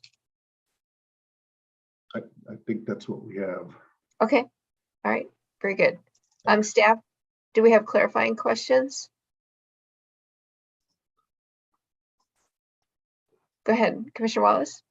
I had 2, and I'm going to leave it to staff who wants to take a stab at it. One of the issues is the fact that the daycare center will exceed the 25% cap on non-retail uses. That requires a consideration under our zoning ordinance, which is section D4-38. And there's one sentence in there that I want to read to make sure that staff and I have the same interpretation. The sentence I want to read is as follows, quote, "The following economic findings shall be considered as part of the minor use permit or use permit review," close quote. Now, my interpretation of that sentence is that the 6 items that fall beneath that sentence, which deal with driving traffic to the area, non-retail uses, the whole ball of wax, that although we consider each of those items, we are not required to make an affirmative finding on each of those in order to grant the use permit. That's my interpretation of that section. I wanted to know if staff has a different interpretation.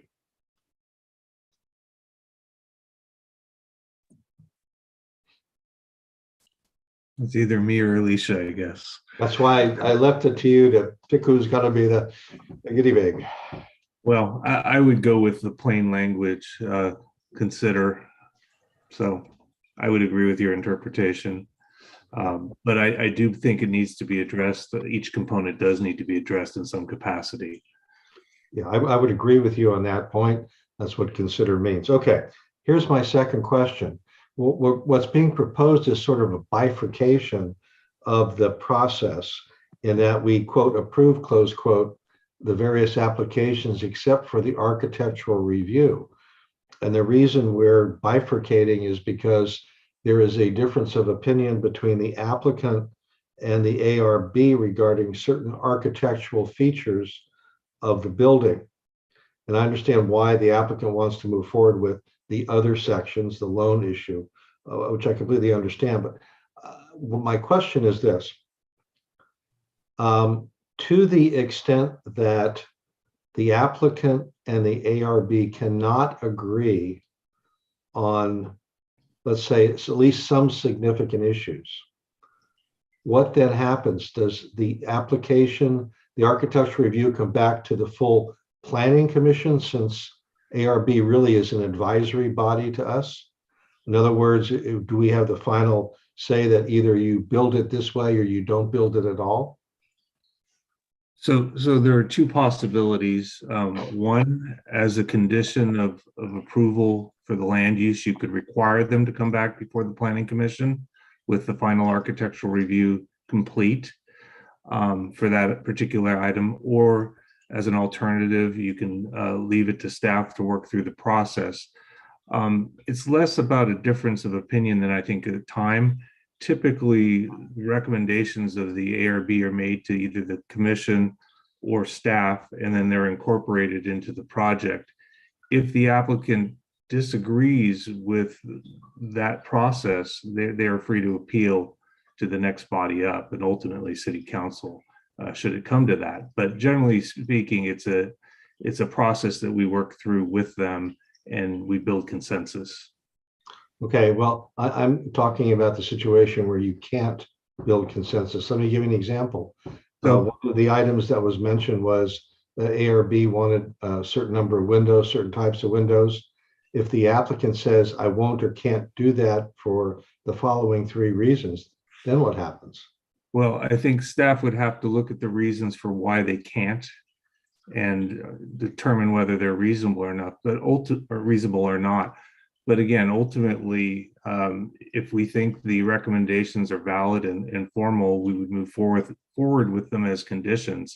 And then if they still disagree, we can then deal with an appeal through Planning Commission and or City Council. Okay, well, it was the last thing you said that I was looking for. If there's a disagreement, it comes back in our laps and we make the final decision. Well, we would hold to the recommendations as we understand them from the commission. And if they still disagree, then it comes back, yes, on appeal. Or alternatively, if we do find that there is some disagreement between ARB and the applicant at the meeting, we can refer it directly to the commission for consideration and public hearing too. Well, that's what I was trying to get at, is that there has to be a decision made by somebody. And right. I wanted to know who that somebody was. And as I understand it, we is it.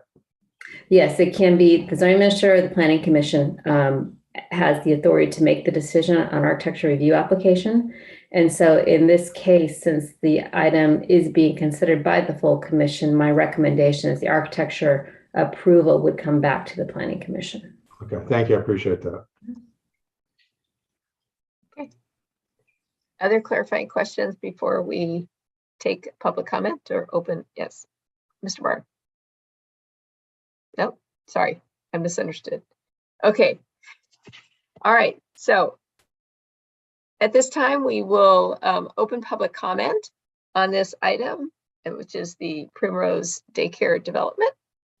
And again, if you have a comment on this, you may raise your hand, or as I recall, it's *9. Don't know if we have any hands though. Come on, go ahead.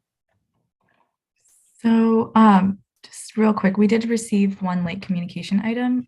It was from the applicant, Piyush Jalan, and it was provided to the commission prior to the meeting. So now we do have one public comment.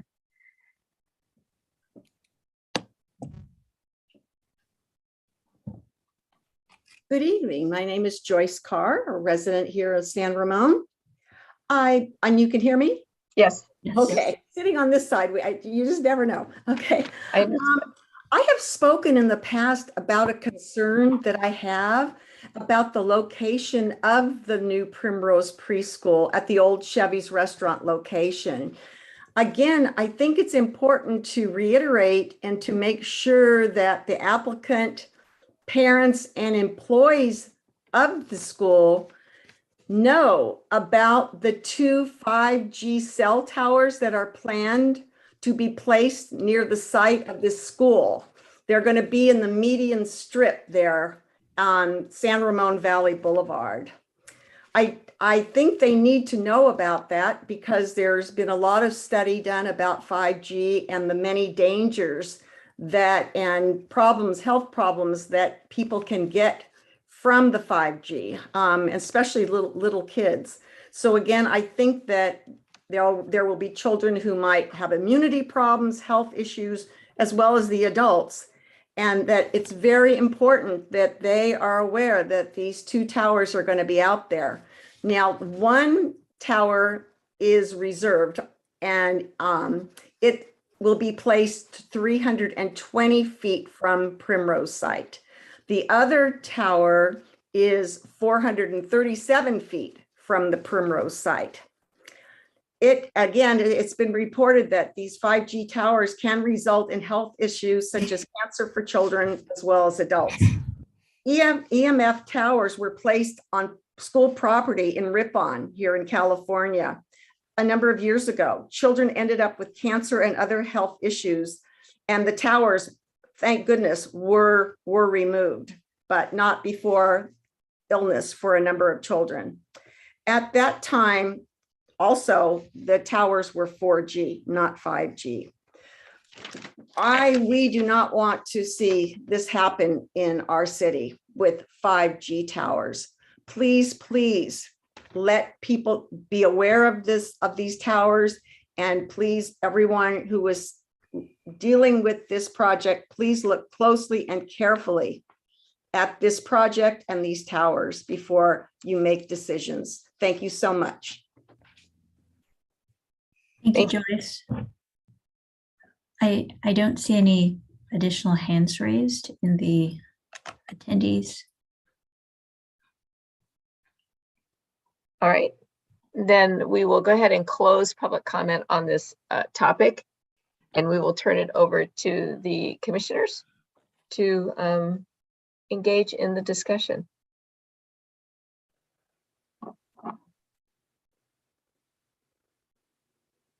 No discussion. All right, there we go. Commissioner Marks, please. Thank you, Madam Chairwoman. In general, I support what the applicant is trying to do. And even though the reasoning behind the ARB having the final say on the review on the architecture is, again, it's unusual. I'm willing to go along with it on the basis of what appears to be a problem that they really don't have much control over. I do want to state, however, that, and I'm turning my attention to packet page 305, the ARB comments. I find the comments internally inconsistent, in my opinion. Let me tell you why. If you start off and look at number 7, which says transition between the existing and the new should be more integrated, and then you go to, let's say, item number 2, the applicant should consider grouping windows or making other enhancements to create more architectural interest above the windows, or the question or the comment about consider different ways to use score lines or screens to enhance the windows, or with the comment about the color scheme. I don't think I agree with the ARB's comments. I don't think those are changes that are necessary, at least to the extent that I understand where they're going. And so when the applicant comes back, those will not be decisive matters for me. The comment about the fence, they want a more modern fence. This is a part of a shopping center that is a part of the period in which it was developed. To have a modern fence, whatever that means, instead of the tubular, the hollow tube metal fence. Again, I don't know where the ARB is going on this, but I have the feeling we're putting the applicant through more than is really necessary. That may not be the feel of the rest of the commission, but again, I am prepared to vote for this irrespective of those comments being in there. But when the matter comes back to me, those will not be reasons for me to disapprove the project. Thank you. Other comments? Okay, so I have one, and this is related to this issue of the wireless cell towers. And just in full disclosure, I did reach out to staff earlier today because, as I recall, I thought there was that the city had passed an ordinance regulating where and if these could be placed in the vicinity of a school. I had recollected that this was part of the discussion, but when I was shown the ordinance, it is not in the ordinance. But I also recall in the discussion with City Council that we are not allowed to comment, or the provisions where you couldn't limit where these cell towers went based on health concerns, according to the FCC, the Federal Communications Commission. So I don't know to the extent that we have any kind of background information on this concern about these cell towers. I would wonder, and maybe staff knows this, although I'm kind of hitting you unprepared, so I apologize for this. Does this come up in the licensing of a preschool as far as issues associated, say, for example, with OSHA? And I know you probably don't know this, or perhaps the applicant who is in the daycare business might have some answer to that as far as the licensing requirements for a daycare in concern with these 5G towers. So to my, this is Piyush, to my knowledge, based on Title 22, which regulates our operations, I don't recall reading anything about cell towers in Title 22. I would just add also that the federal preemption would apply to the state regulation as well. So I'm not sure that they would have any discretion to add more restrictive standards than would be allowed under FCC. So I would assume that municipal would be third in that hierarchy of who could say or who. Okay, I have the city attorney nodding, so that's a good sign. Yeah, we're way down on the list. Okay, thank you. Appreciate that.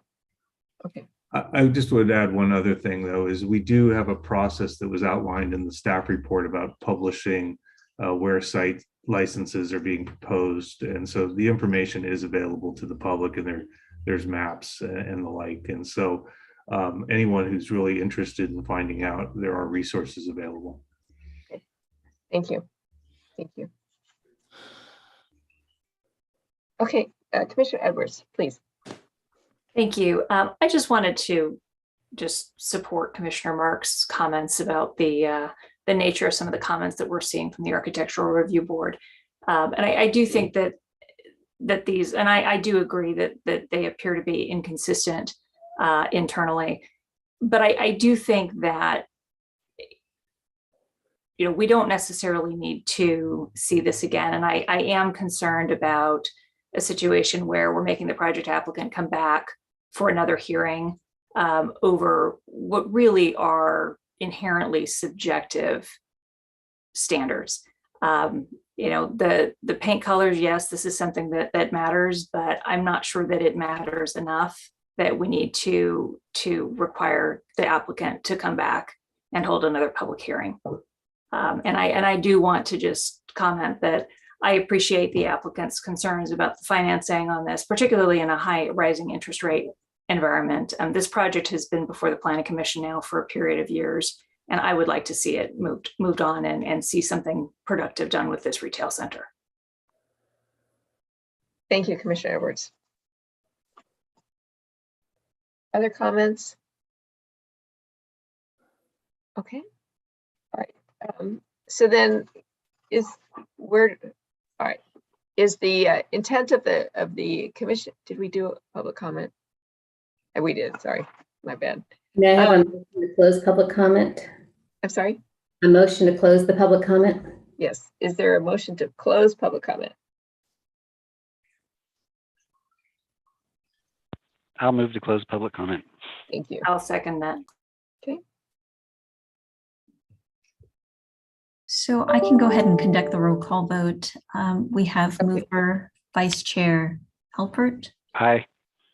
seconder, Commissioner Edwards, Aye. Commissioner Marks, Aye. Commissioner Wallace, Aye. and Chair Kuznick. Aye. Okay, motion passes 5-0. Thank you very much. All right, commissioners, we are at this point where we, if I read the room, it sounds like we are prepared to consider the resolution for this project. So if we start on packet page 321, resolution page 1 and 2, amendments, adjustments, corrections. Okay, sorry, I promoted you to commissioner. Mr. Mark, or demoted, depending on you. Go ahead. I just had one request via the city attorney's office. For when you get to the conditions of approval, we'd like to include the standard indemnification condition that we use. It's the one for all of our projects, and it just provides a little extra safety for the city in the event of future litigation. Okay.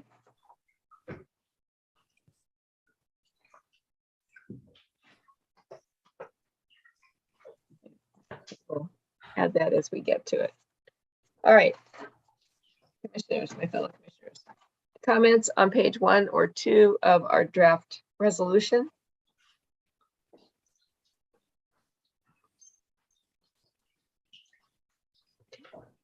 Going on to draft resolution pages 3 and 4.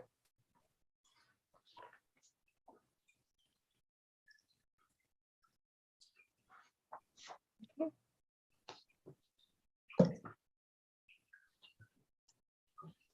All right, 5 and 6.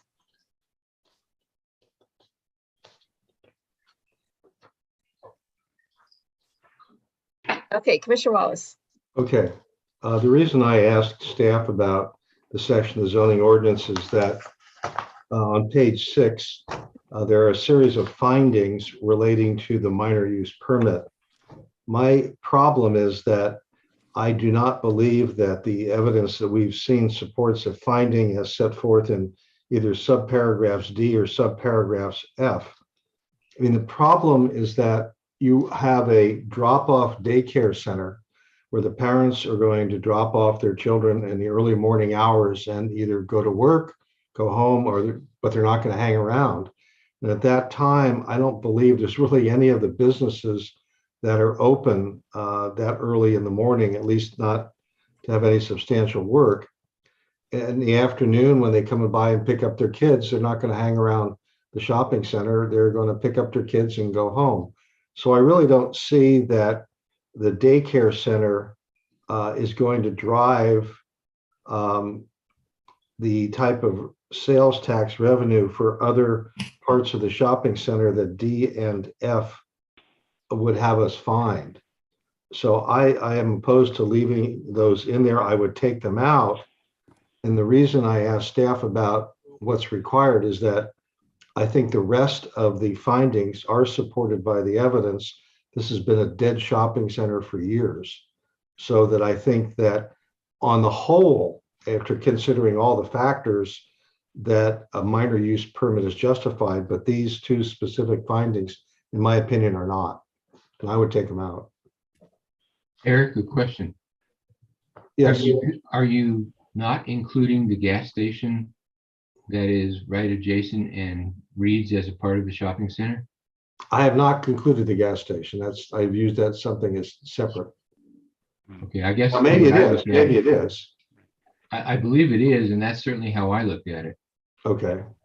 Yeah, I would say I looked at it to include the gas station, and additional traffic could generate additional sales tax through the gas station, and or Clementines, which would be open early in the morning for those that are looking to celebrate the day after they dropped off their kids by going to breakfast.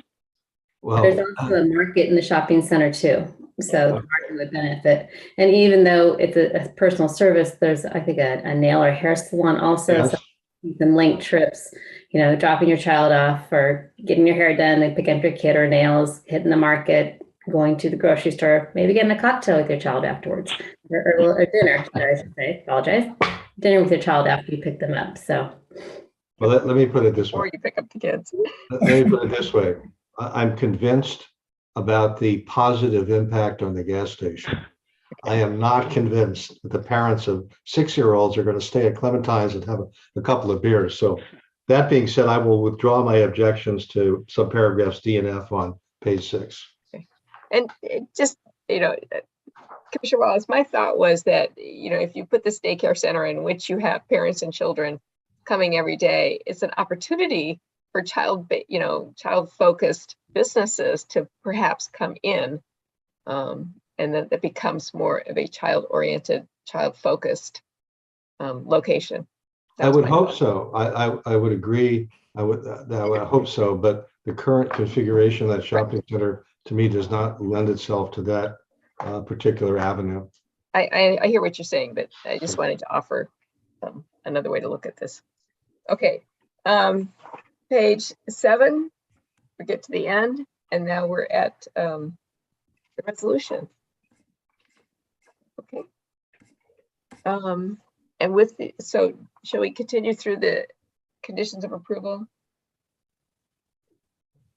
before we make a motion? Is there anything in the conditions of approval with the addition of the standard indemnification? Okay. Seems pretty straightforward. Okay. Commissioners, it's time to decide if we would like to make a motion on the draft resolution.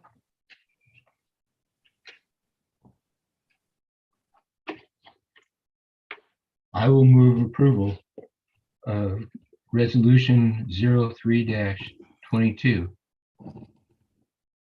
A resolution of the Planning Commission of the City of San Ramon approving Development Plan 21-310-00, excuse me, 003, minor use permit 21-501-002, and minor use permit 21-501-003.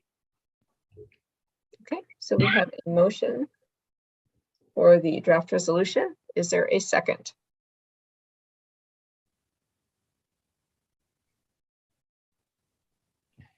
I'll second it. I'll second it. Thank you. Thank you, Commissioner Wallace.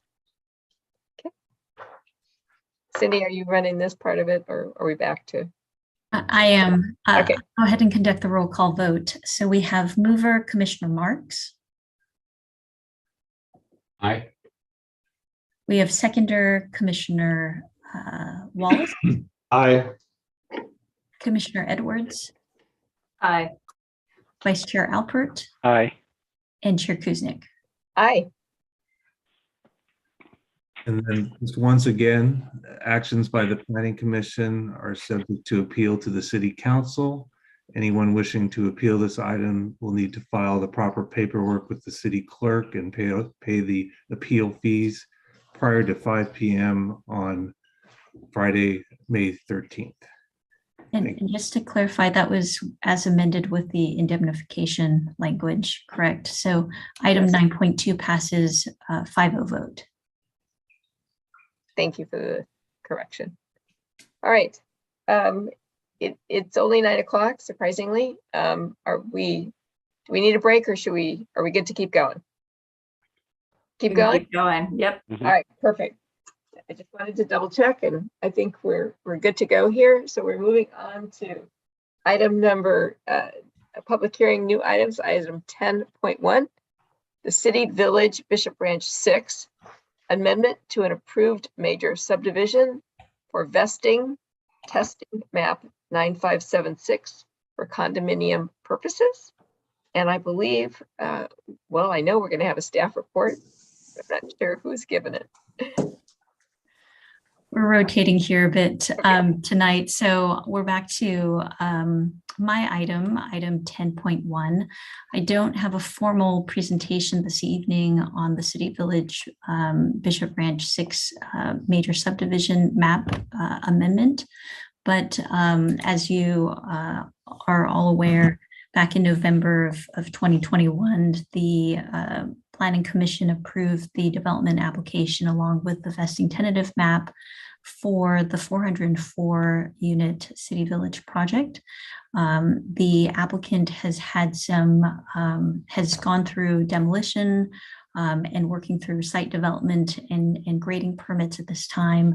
They're also in the process of having plans reviewed through various outside agencies, wherein has created this need for the proposed amendment to the major subdivision application that has been approved. And so I'm going to turn it over to Kevin Ebrahimi with Summerhill Homes.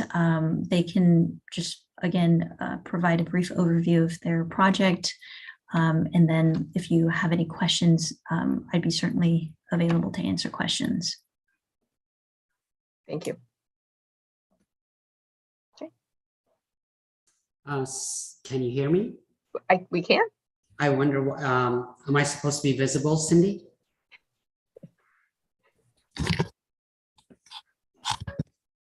Just double check here.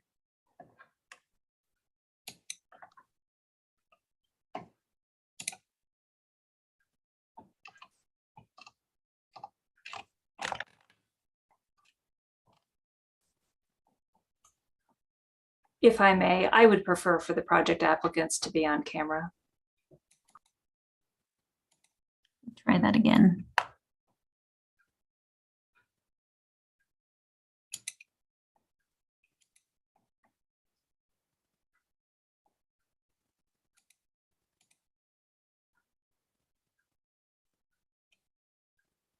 Okay, there we go.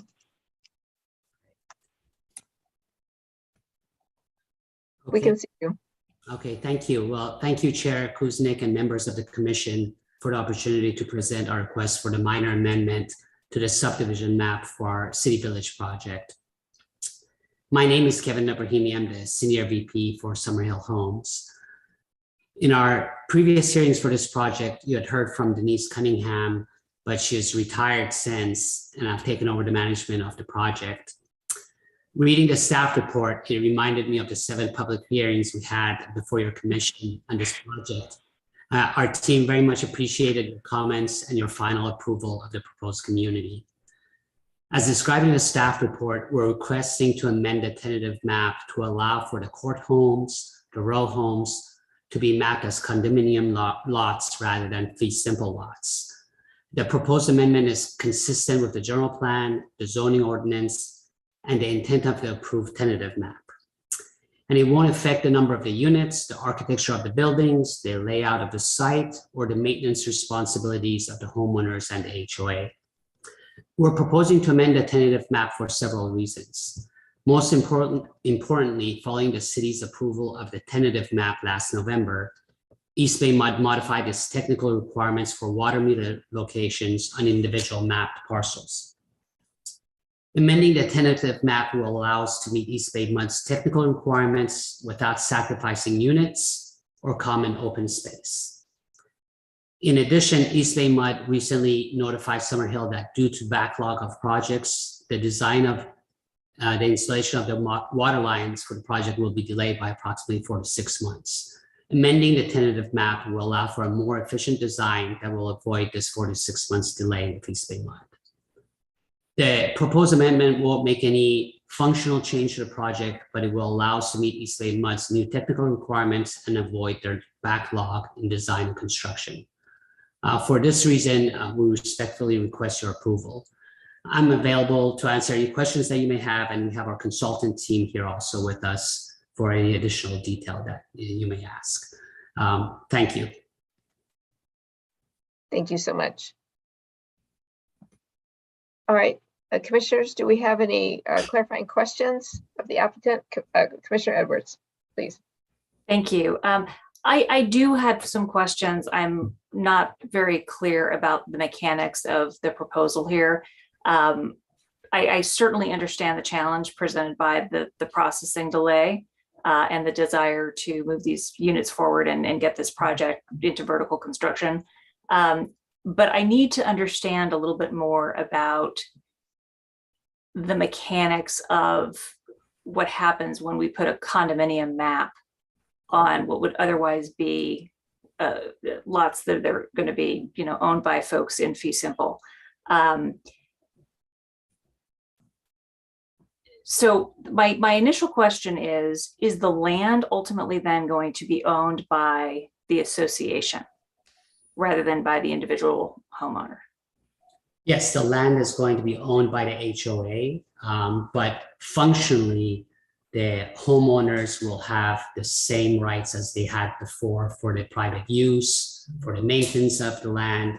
So nothing really changes except the ownership of it. So as an example, when you do townhome product, and our project here does have a townhome product where nobody lives above or below you.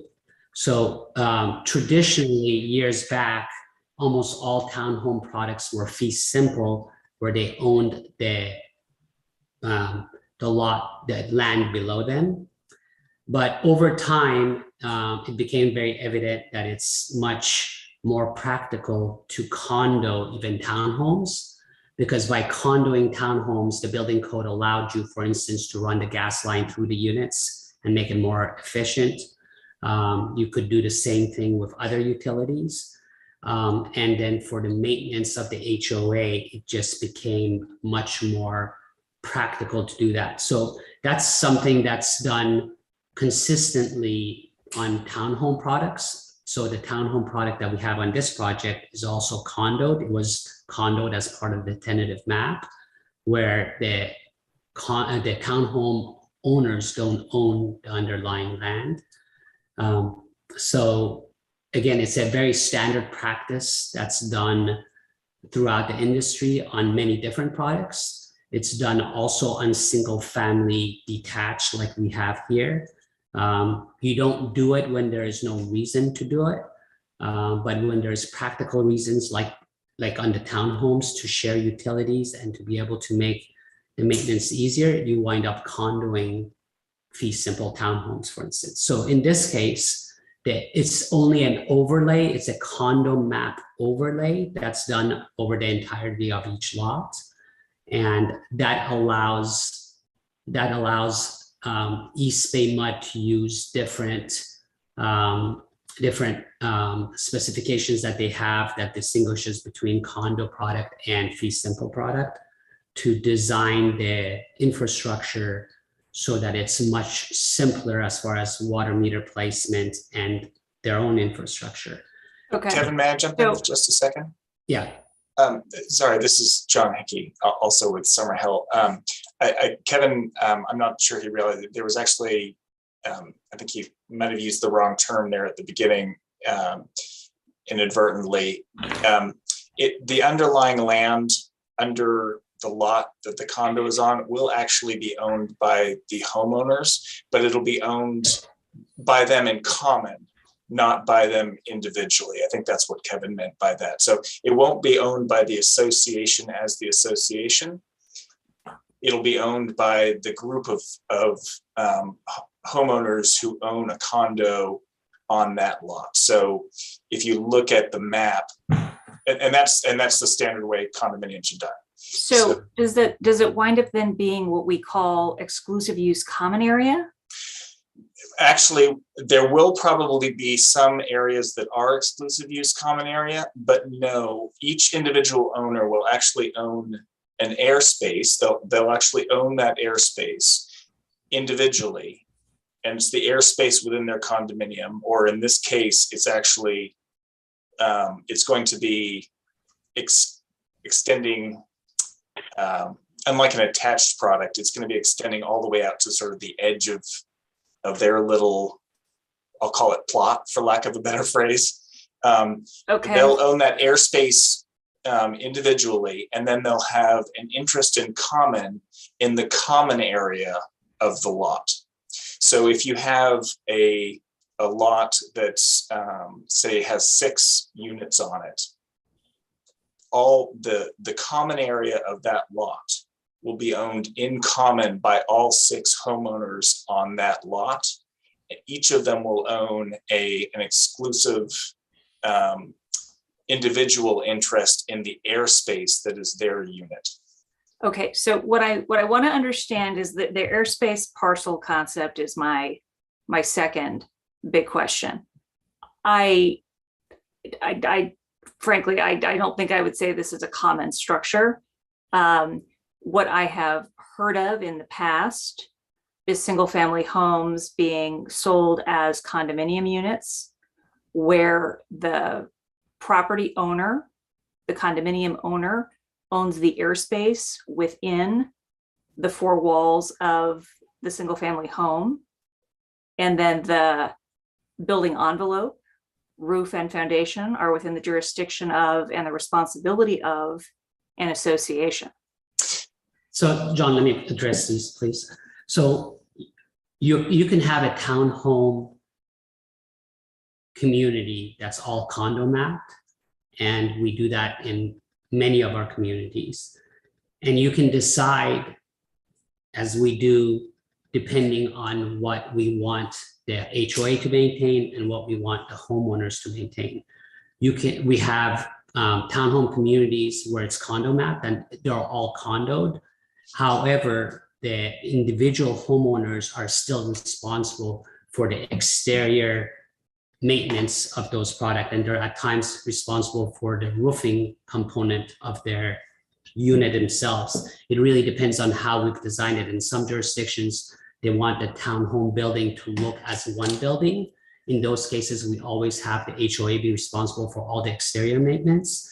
And we have communities, oftentimes in Mountain View, where they want the townhome building where it compromises of 6 units to be designed while they're attached, to be designed where they're distinctly individual looking units where they have, and in those cases, oftentimes we have the homeowners still maintain the roof, the exterior and the other components of it.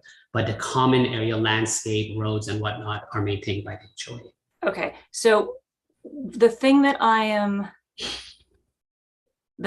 trying to understand is, where does this airspace parcel start and stop?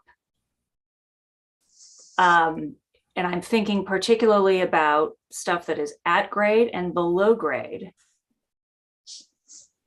If I buy one of the single family homes in this project and my sewer lateral somehow breaks, whether I have the responsibility to fix the sewer lateral is a different question than whether I have control over the land in which the sewer lateral is placed. So that's what I'm trying to understand.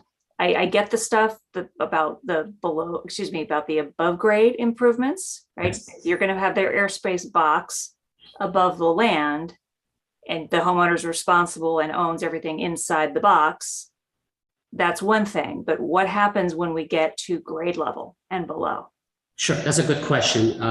So that, just like all of the other projects that we do, is really determined by the builder on how they want to customize that for that project within the CC&Rs and the Department of Real Estate documents that we put together. So for instance, in this project, let's talk about before the condominium overlay was being applied. We were having all of the street infrastructure all the way up to the property line be maintained either by the HOA or at some utility companies take responsibility for, let's say, the sewer lateral to the house. Then they would be responsible for any maintenance that needed to take place up to the property line, and then the homeowner would do whatever maintenance was required from the property line to the house. So that would be the case, for instance, in this project before the condo overlay was to be applied. The same principle is going to still exist with the condo overlay. The homeowner is still going to be responsible for all of the utilities, any infrastructure that's within their parcel lot, just like it was before a condo overlay was being applied. So all of that's determined in the HOA guidelines and the CCNRs that's developed for the project. So we're not changing any of those because we're going to continue having the homeowners have the same experience and feel as though they had before the condo overlay was being applied. So none of those maintenance responsibilities are being changed. Did that make sense? Well, yeah, it does. I've still got some concerns about it, but I don't want to monopolize. I don't want to monopolize the hearing here. So I'm going to cede the floor. Okay. So just to recap on what I was saying, whether it's condo mapped or not, the same document, the CCNRs that's going to apply to the overall community was going to determine who is responsible for what maintenance, and those same maintenance responsibilities are being kept the same. Commissioner Marks. Go ahead, Commissioner Marks. Or did I miss? Yes, thank you. I'm looking for some very simple answers. What is the difference between a motor court home and a courtyard home? So our, John, maybe you can answer that more technically better than I can. I think it's really just terminology. I'm not, are you asking why we call them court homes? Okay, so I mean, a simple answer, Commissioner, is the motor courts are a 6-pack, a 5 or a 6-pack within a 6-pack within a court, and you drive into a private court and you get access to them. Where the other product is really lined along the alley, and they all take access to the garage from the alley, and they all have the same paseo that serves their front yard. So it's really how they're laid out, which is the big distinction between them. In this instance, are there any physical changes to the site plans that we reviewed other than utility? Yeah, so that's the only change. The only change is the utility box location. Short of that, there is zero change. And there's no change at all. This is a yes or no question. Will there be any changes physically to the buildings themselves, architecturally, any additional changes or deletions to the architecture that we approved? None. Okay. Then one last question, which is a little bit more discussive, and that is, the staff report says that this allows for a more efficient utility connection. How is it more efficient? Why is it more efficient? Yeah, so for instance, on the courtyard product, you have the individual water meters that are, there's service line that comes into each court, all the way down, serving individual units, and the water meters are placed at front of the units. Right. What East Bay Mud will do now is they will have the meters placed at front of the courtyard, and they're more efficient. It's much more efficient for East Bay Mud when you have the condo product, and they allow all those meters to be within one location. But there's a meter for each unit. There is a meter, yes, absolutely. It's just the placement of the meters and how it works within their design system. That's it. I'm happy. Thank you. Commissioner Wallace. If I go out into the backyard of one of these units you want to condomize, and I dig a trench to put in some PVC pipe to sprinkle water on my back lawn, am I digging into my property or someone else's? It's your property, and there is zero difference between having a condo overlay or not, as far as you, who's the homeowner. The only difference is the CCNR documents talk and describe what the responsibilities and maintenance responsibilities are for each homeowner, and none of that changes. So if you go in your backyard and you decide to do whatever landscape design that you have, before you would have had to get some kind of architectural review committee approval from the HOA. Now you will have to do the same thing. But short of that, you get the same contractor to go out there for you and do whatever landscaping that you want to have done to your backyard. So is the land I'm digging on to put in my PVC pipe owned by me and fee simple, or by me and 6 other people? It's owned by you and that group of parcel that's put together that takes ownership to it. So we're co-owners of each other's backyard. You are just like the townhome product, you are co-owners of the property beneath you. Okay. So to follow up on Commissioner Marks's question, the whole point to this exercise is to allow you to build the property quicker than you would be if you kept the existing ownership?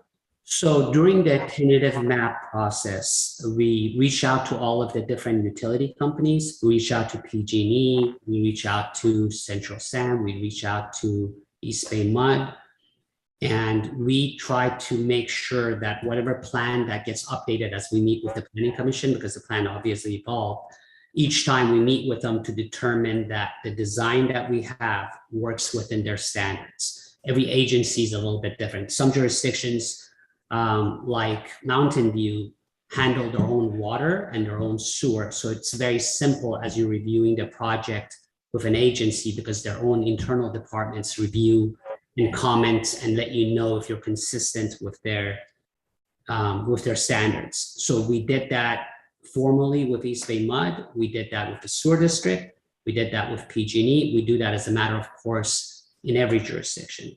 We got written confirmation that the layout for all of those utilities would work within their standards. Once we got the tentative map approval, we worked with all the agencies to formalize the working documents. During that process, East Bay Mud, while they had given us the formal okay to move forward with the designs, came back and said there are several standards that they're having a very hard time accepting because of the layout was not efficient for their system.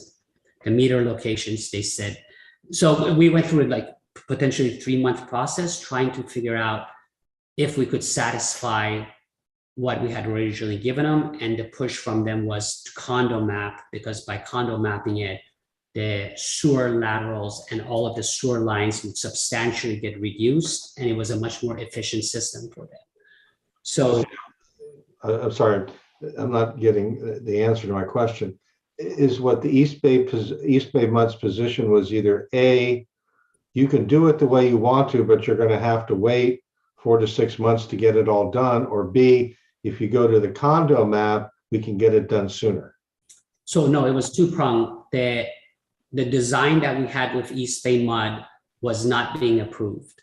Okay. But so they said the process to get it approved is you have to get exceptions that would go to their board, and they said most likely you won't get those exceptions, so you need to modify the plan. So that was the number one issue, and the process to try to even get that approval, which they said most likely you won't get, was going to delay the project an additional 4 to 6 months. In addition to that, their position was the design that they wanted us to do, which we're proposing to do now, would reduce the sewer lateral and main line to the extent of potentially 30% less. That's what they wanted. They didn't want the additional facilities. The installation of that additional facilities and the design of it was taking an additional 4 to 6 months if it ever got approved. So it was several different things that was causing issues with the design of East Bay Mud. Okay, but basically you were running into a situation where you might not be able to get your approval for East Bay Mud to do the project if you kept it in the current form that it was approved by us last year. Well, we would be able to move forward with the project, but potentially with less lots, with less units, because we would have to do certain redesigns that would eliminate some units. Okay, thank you. Okay, any other comments? Okay. So we do have a draft resolution if you would like to consider it. Through the chair, we need to open the public hearing and take time. You're right. I'm sorry. All right, we will open public comment on this. Okay. Where'd you go? We received no late communication on this item, and we do not have any hands raised in the audience. Okay. Give it one more shot here. Don't see anybody popping up. All right, so let's close the public hearing. And now, commissioners, what is your preference on this? We do have a draft resolution. And through the chair, we need to make one modification to the conditions of approval and include that indemnification standard condition of approval in this also. Okay. Thank you. Okay, get my pen here.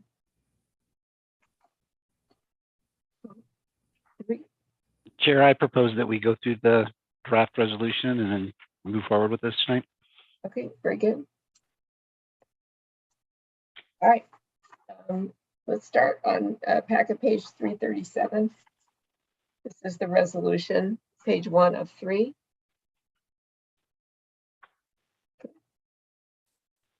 Any amendments, corrections on this? Has to be the shortest resolution I've seen. It's just okay. Going on to conditions of approval with the addition of the indemnification. Packet page 341. Comments on the whereases, that we get the historical perspective on this up through page 2 on to page 3 and 4.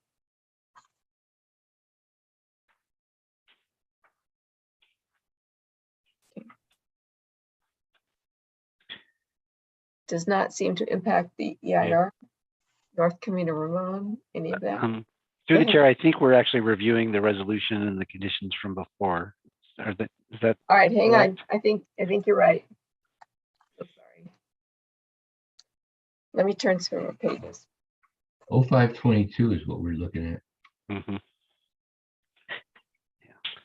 Yeah. Yes. I think it's just packet page 337 through 339. Thank you so much. I am. I apologize.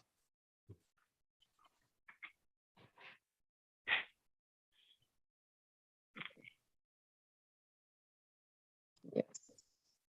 Correct. Okay. Comments, discussions on the resolution then.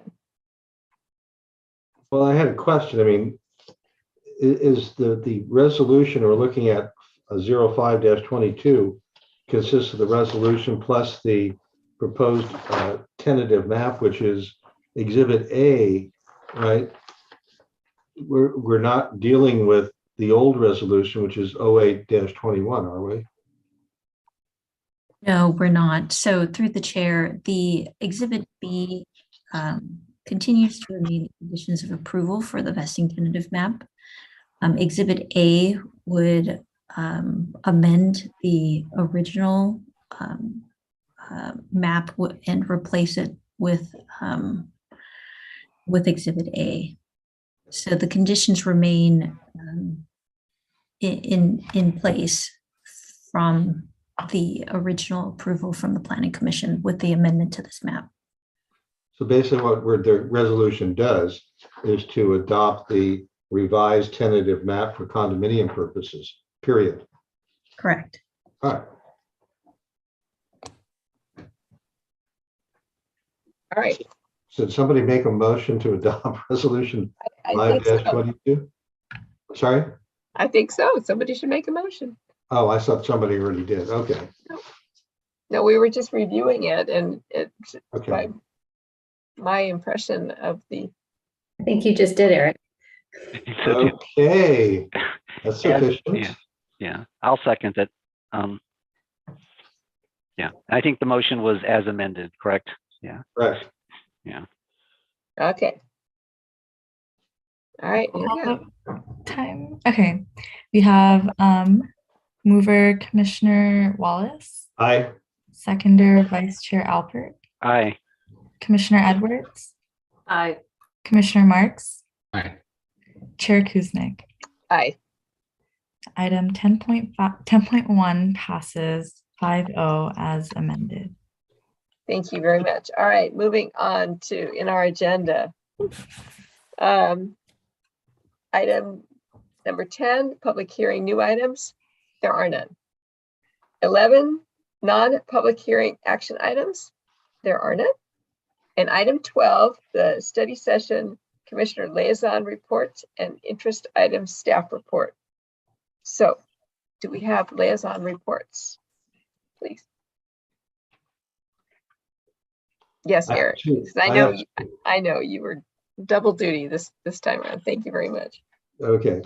I attended the Transportation Advisory Committee meeting. They did two things. One is they looked at that large CIP program and blessed it as well. Second of all, they had a discussion on the two items of interest to us. One is the Crow Canyon widening, phase one, which would be from El Costa Boulevard to St. George Place, which is at the end of the country club. That's going to start this year. They're going to widen Crow to 3 lanes in each direction. The way they're going to do that is they're going to slim down the median, and they're going to take space from both sides of the road to create on one side a sidewalk, on the other side sort of a path, a meandering path. And they're also going to have bike lanes on both sides of Crow Canyon Road. Phase 2 will be later, 2023 or 2024, and it'll go from St. George to Doherty Road. Also, it'll be widening the road to 3 lanes in each direction, presumably by the same means. The other thing they talked about, which may be of interest to you, is, you know, we're doing an overpass on Iron Horse Trail at Bollinger, sort of, George Washington Bridge Rideau. Well, they're also looking at an overpass on Crow Canyon Road, not nearly as majestic, but the price tag is still $23 million. So needless to say, they haven't collected the money yet. They're still trying to get Bill Gates' phone number, but that's still in the hopper for consideration. Last week, I attended the Housing Advisory Committee meeting. And the purpose of that meeting was to discuss a proposal by the developers of the Deer Creek Apartments over by DVC. As a side note, they started with a new public market at the DVC parking lot on Sunday, which is in addition to the Saturday public market at City Center. And I have it on good word from my wife that it was crowded. They had there, and for some of you may be interested, they actually had a winery there offering their wares from the Central Valley. But the purpose of the meeting of HAC was to discuss a proposal to change the age restriction on the second part of the Deer Creek Apartments. Phase 2 is already built. It's 260 plus units for senior citizens, which that's a little bit euphemistically because it's people over 55, which some of us consider youngsters. But the proposal was that on the second phase, which is over 100 units, that they lift the age restriction for the moderate income units so that anybody can rent moderate income units at the south portion of the property. And the rationale that was given was that they had no problem renting the senior units in the north parcel to low income. They had no problem renting very low income to seniors at the north parcel. But it turns out they had problems renting the moderate units to senior citizens because they made too much money. Now, personally, I found it heartwarming that senior citizens would make enough money to not qualify for moderate income. But I found it kind of curious that They were poor enough to qualify for low income and very low, but somehow they had too much money for moderate. So in any event, HAC was fully supportive of the idea of lifting the age restriction so that the south portion will, if it's approved, will be for anyone who qualifies for the moderate income brackets in Contra Costa County. So there you have my report. Thank you so much. And I would like to thank Commissioner Wallace, who filled in for me at the TAC meeting. That was very soon after my eye surgery, and he graciously filled in for me. So thank you so much. Really appreciate that. Any other liaison reports? Nope. All right. So let me just double check my agenda. We have updates from staff. Coming attractions. Coming attractions. Yes, we have a joint meeting with the City Council on the housing element on May 21st, 6 p.m. start time. June 7th, we'll have a regular meeting and we will be May back. 17th, Lauren. What did I say? Did I say 21st? I'm sorry. May 21st. I mixed up June. Sorry, May 17th. Then June 7th will be our first in-person meeting. And we have a concept review for the Morgan's Masonry site coming through for a residential project. And then also the first public hearing for the 2481 Deerwood Drive project. That's the office building up toward Bollinger Canyon Road. It's going to convert to townhomes. Then on June 21st, we have a joint PC and Planning Commission and City Council meeting on housing element and general plan update. And then lastly, we're looking to hold a meeting on July 5th. We're working on the final details of that, but there's a couple items that are timely and will need to go at that time. So that's all I have for now. Question out, is the 5/17 joint meeting in the chambers or virtual? It's scheduled to be in person in the chambers. Okay. If possible, could we show up a bit early so we look like we know what we're doing? We can work with with you to get some training. As a joint meeting, Christina will be running the meeting, so we'll talk with her about a little prep time. Thank you. And just to clarify, the 17th, that's a 6 p.m. Correct. Okay, thank you. Thought so. Great. And that's in lieu of your regular meeting. Yeah. Okay, great. All right. Anything else for the good of the order? All right. Seeing none, I'm going to declare this adjourned at 9:48. Good job, commissioners. We got a lot done in a lot of pages tonight. So thank you very much.